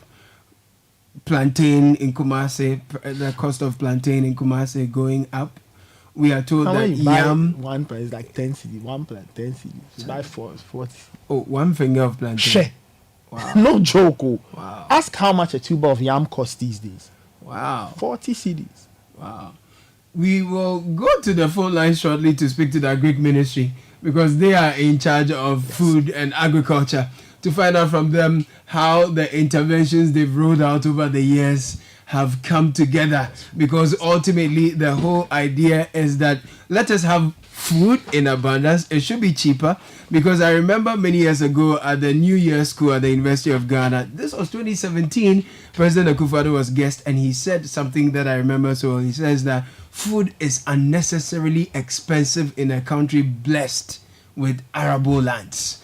And it's quite an ironic situation that for all that we've been blessed with, we are still struggling to get food at an affordable price and having them available all year round. I'm told a tuber of yam, someone says tuber of yam I bought yesterday was 45 Ghana cedis. Wow. We'll go for a quick break, and when we come back, we'll talk to the Agric Ministry for some answers. This is the Citi Breakfast Show, the city's biggest conversation.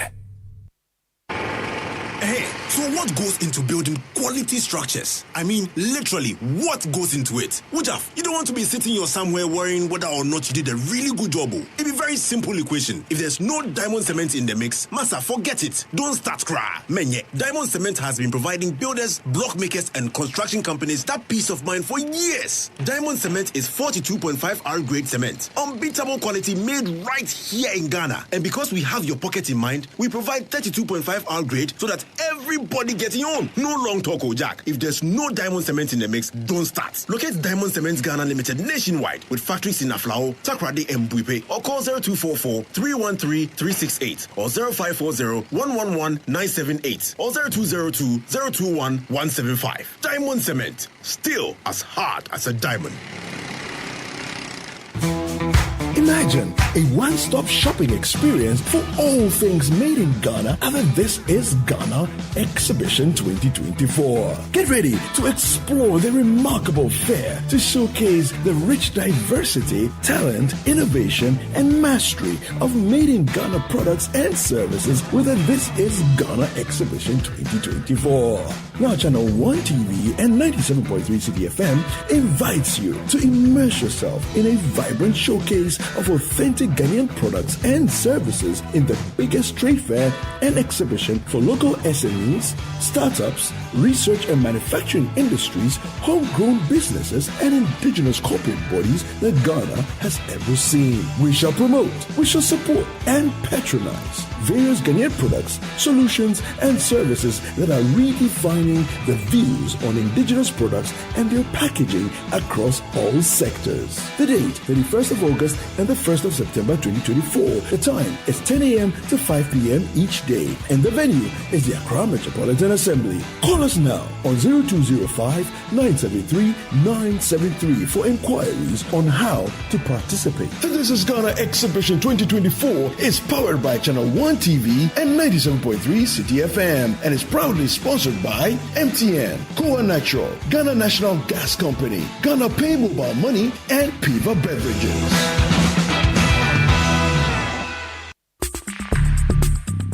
Join the conversation on the Citi Breakfast Show on Facebook at facebook.com/Citi97.3, Twitter at twitter.com/Citi973, and Instagram at instagram.com/Citi973 with the hashtag CitiCBS. This is the Citi Breakfast Show, the city's biggest conversation. Has ended. Episode again.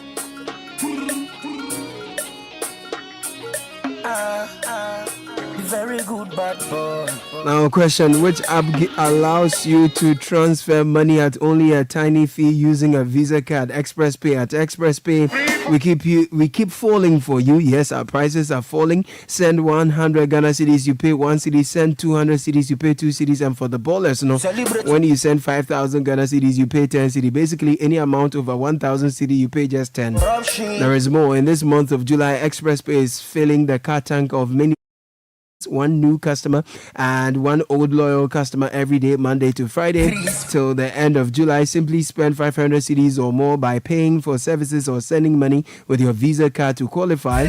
So download the Express Pay app for simplified payments, 24/7 customer service, tiny fees and a full tank.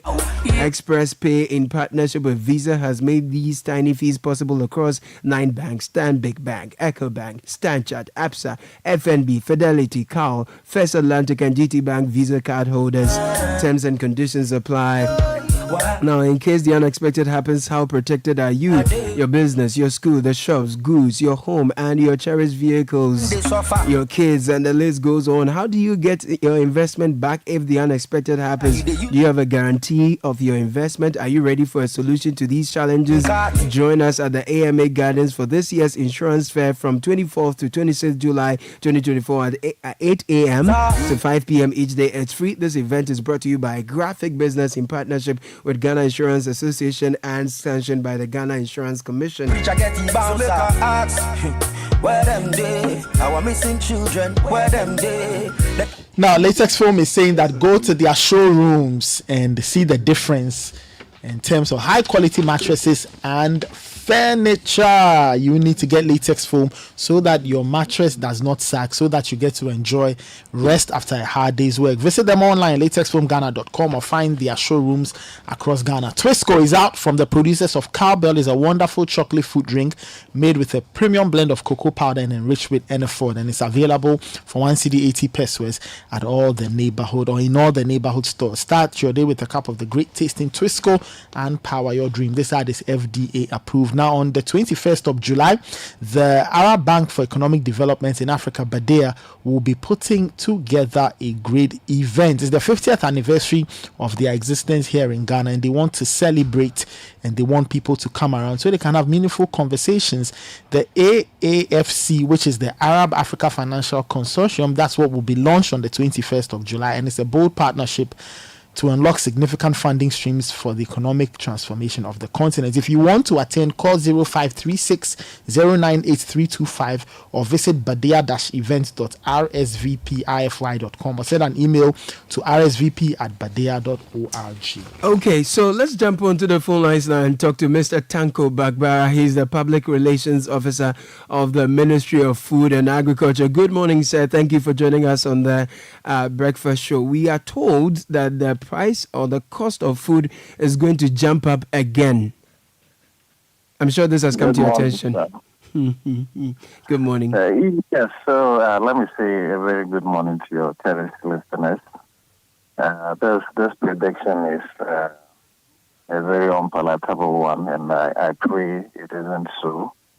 I say this because if you look at the seasonality nature of agriculture, the main season for southern Ghana is about ending. And that means that now and the start of August, we're going to have some harvest. And then they'll start planting for the minor season for southern Ghana. Northern Ghana is about starting, in fact, they've started in full swing.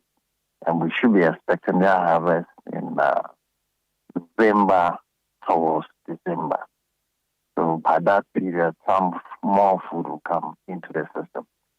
So it's a very, like I said, unpalatable prediction, if that is the case. And I pray it will happen so. Well, according to GAU, we are to expect increase in the cost of food because transportation fares are increasing. In the past, we saw your ministry put in place an intervention to bring food closer to the doorsteps of people at a more cheaper price. In the event that your hopes do not come to pass, that we have entering the harvest season, but so that food prices should go down, do you have any interventions you have put in place to ensure that food will be cheaper for the everyday Ghanaian? Yeah, so for the sector policy as well, the PFJ 2.0, where we have set some targets for ourselves and working towards achieving those targets. Now, the minister always says that the scorecard for the agriculture sector that measures the performance of his tanker directors is whether there's food. And if there's food, then what next? Is it affordable for citizens to purchase? Now, there's a lot of mixed factors when it comes to the price in terms of food. And you rightly mentioned increase of fuel is one. When you also look at the cost of production, fertilizer is imported, seed for cultivation, if you want high-yielding varieties are imported. Not all, at least our seed sector is doing very well. That notwithstanding, we import most of our seed. So the cost of production is normally high for the farmer. But the painful aspect is that the farmer doesn't even get to benefit from his labor. The middlemen take it from the farm gate, and then when they transport it to the market centers, then the price goes off the roof. And that, in time past, pushed the ministry to at least show to the world that indeed at the farm gate, prices are not so high. So the ministry took that decision at that time to address the situation by bringing in food from the interlands to sell to the urban centers. And we scored that point by demonstrating clearly that our middlemen or market women should at least be realistic with us. That notwithstanding, we do not belabor the fact that the prices of fuel is high, and that also accounts for it. Now, with our sector, you will realize that 2-3 months ago, we had issues even with availability of tomatoes. The tanker directors warned us 3 months ago. They said with the level of temperatures, it's good for leafy vegetables. Tomatoes and pepper will give you all the leaves. But we are interested in the fruits that they will bear. And with the heat, the flowers will always abort. Right. Mr. Tanko. That are accounted for, yeah. I mean, there's an issue also of storage, so that, I mean, in times like this where we are going to have a lot of harvest, bumper harvest, we do not get to store them properly, and then we record post-harvest losses. What is the ministry doing to ensure that at this time we're harvesting a lot more, we store as much as we can, so that in time of scarcity, then there is food at a cheaper price? Probably my final question to you. So the PFJ 2.0 is actually seeking to address that. As part of the strategy, we are going to have a national buffer stock, where 5% of proceeds from the labor of our farmers should be taken for the national strategy stock. Now, when it comes to vegetables, the ministry actually is building some pack houses across the breadth and length of the country. Due to the perishable nature of the vegetables, we need to treat and handle them with care. And if these pack houses are complete, and then the PFJ 2.0 addressing vegetable production fully takes off, then the yield or the outcome or the output of these vegetable productions will also go a long way to pushing us. We have first had this national dialogue with especially the tomato situation. The farmers were called, the market women, all stakeholders as far as the tomato value chain were concerned. They were called.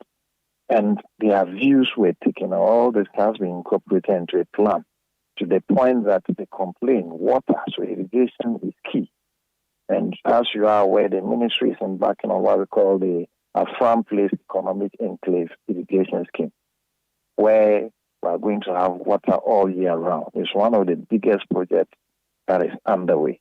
You look at tunnel irrigation in the Upper East region. It's fully rehabilitated. VIA is under rehabilitation. We are aware the pond irrigation scheme has also been rehabilitated. So the solution to our food security and availability just lies with all year cultivation. And the way to go is irrigation.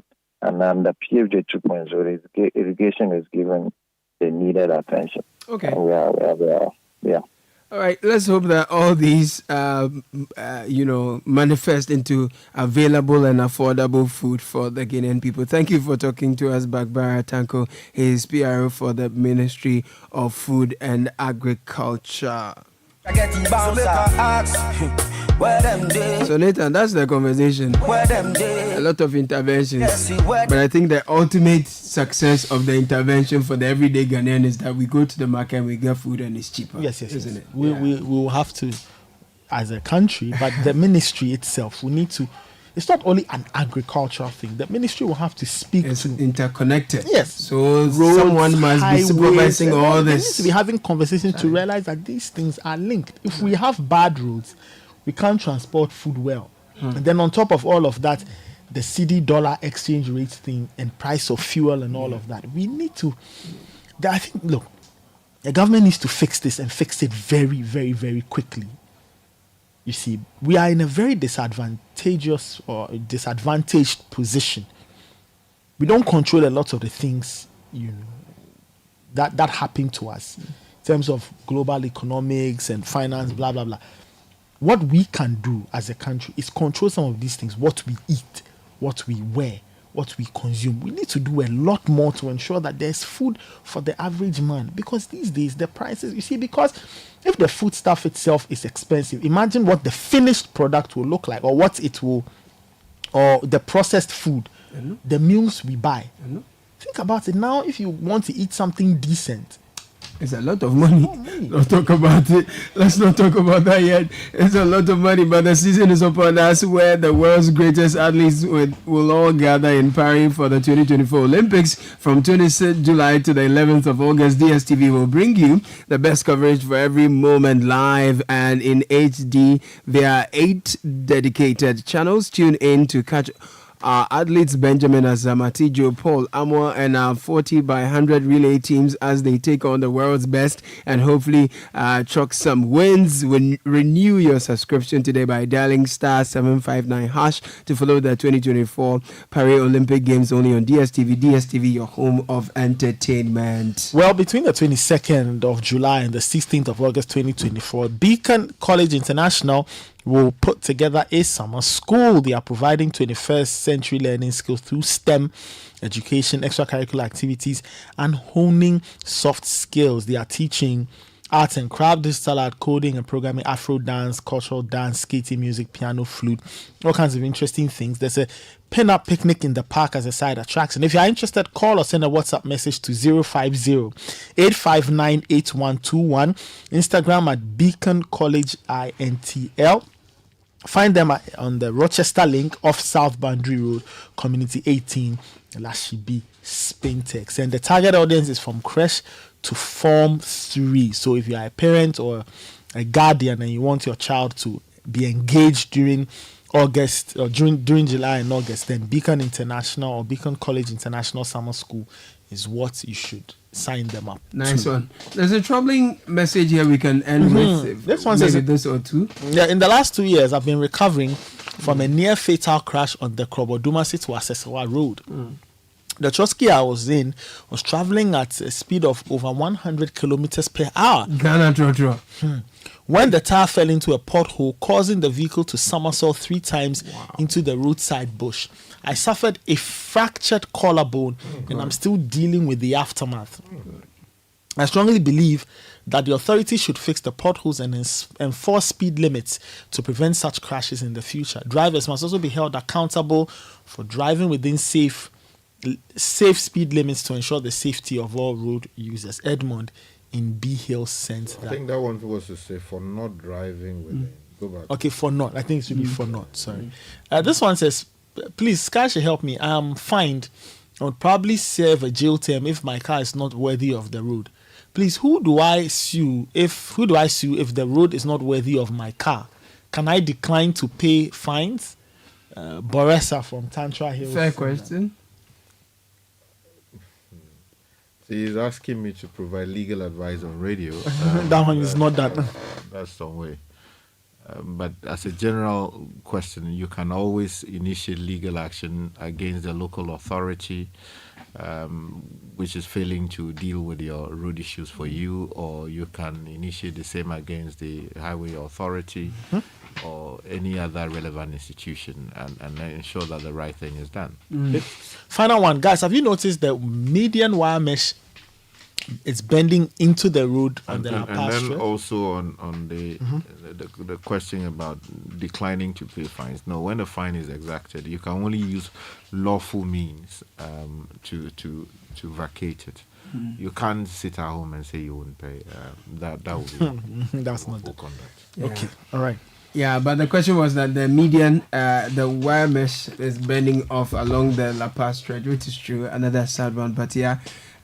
We're raising the awareness, creating the awareness so that the authorities charged with responsibilities to fix these can do them quickly and give us all a good quality life at the barest minimum. But that's how we end today's show. Yeah. It's been a Citi Breakfast Show with Richard the Last Guy, Yes, my man. Nathan Kwao, Hello. Papa Sam himself was here, Edwin Kwao Kofi, producers on the internet. Godfred Udu. Godfred Udu, the richest man, was here.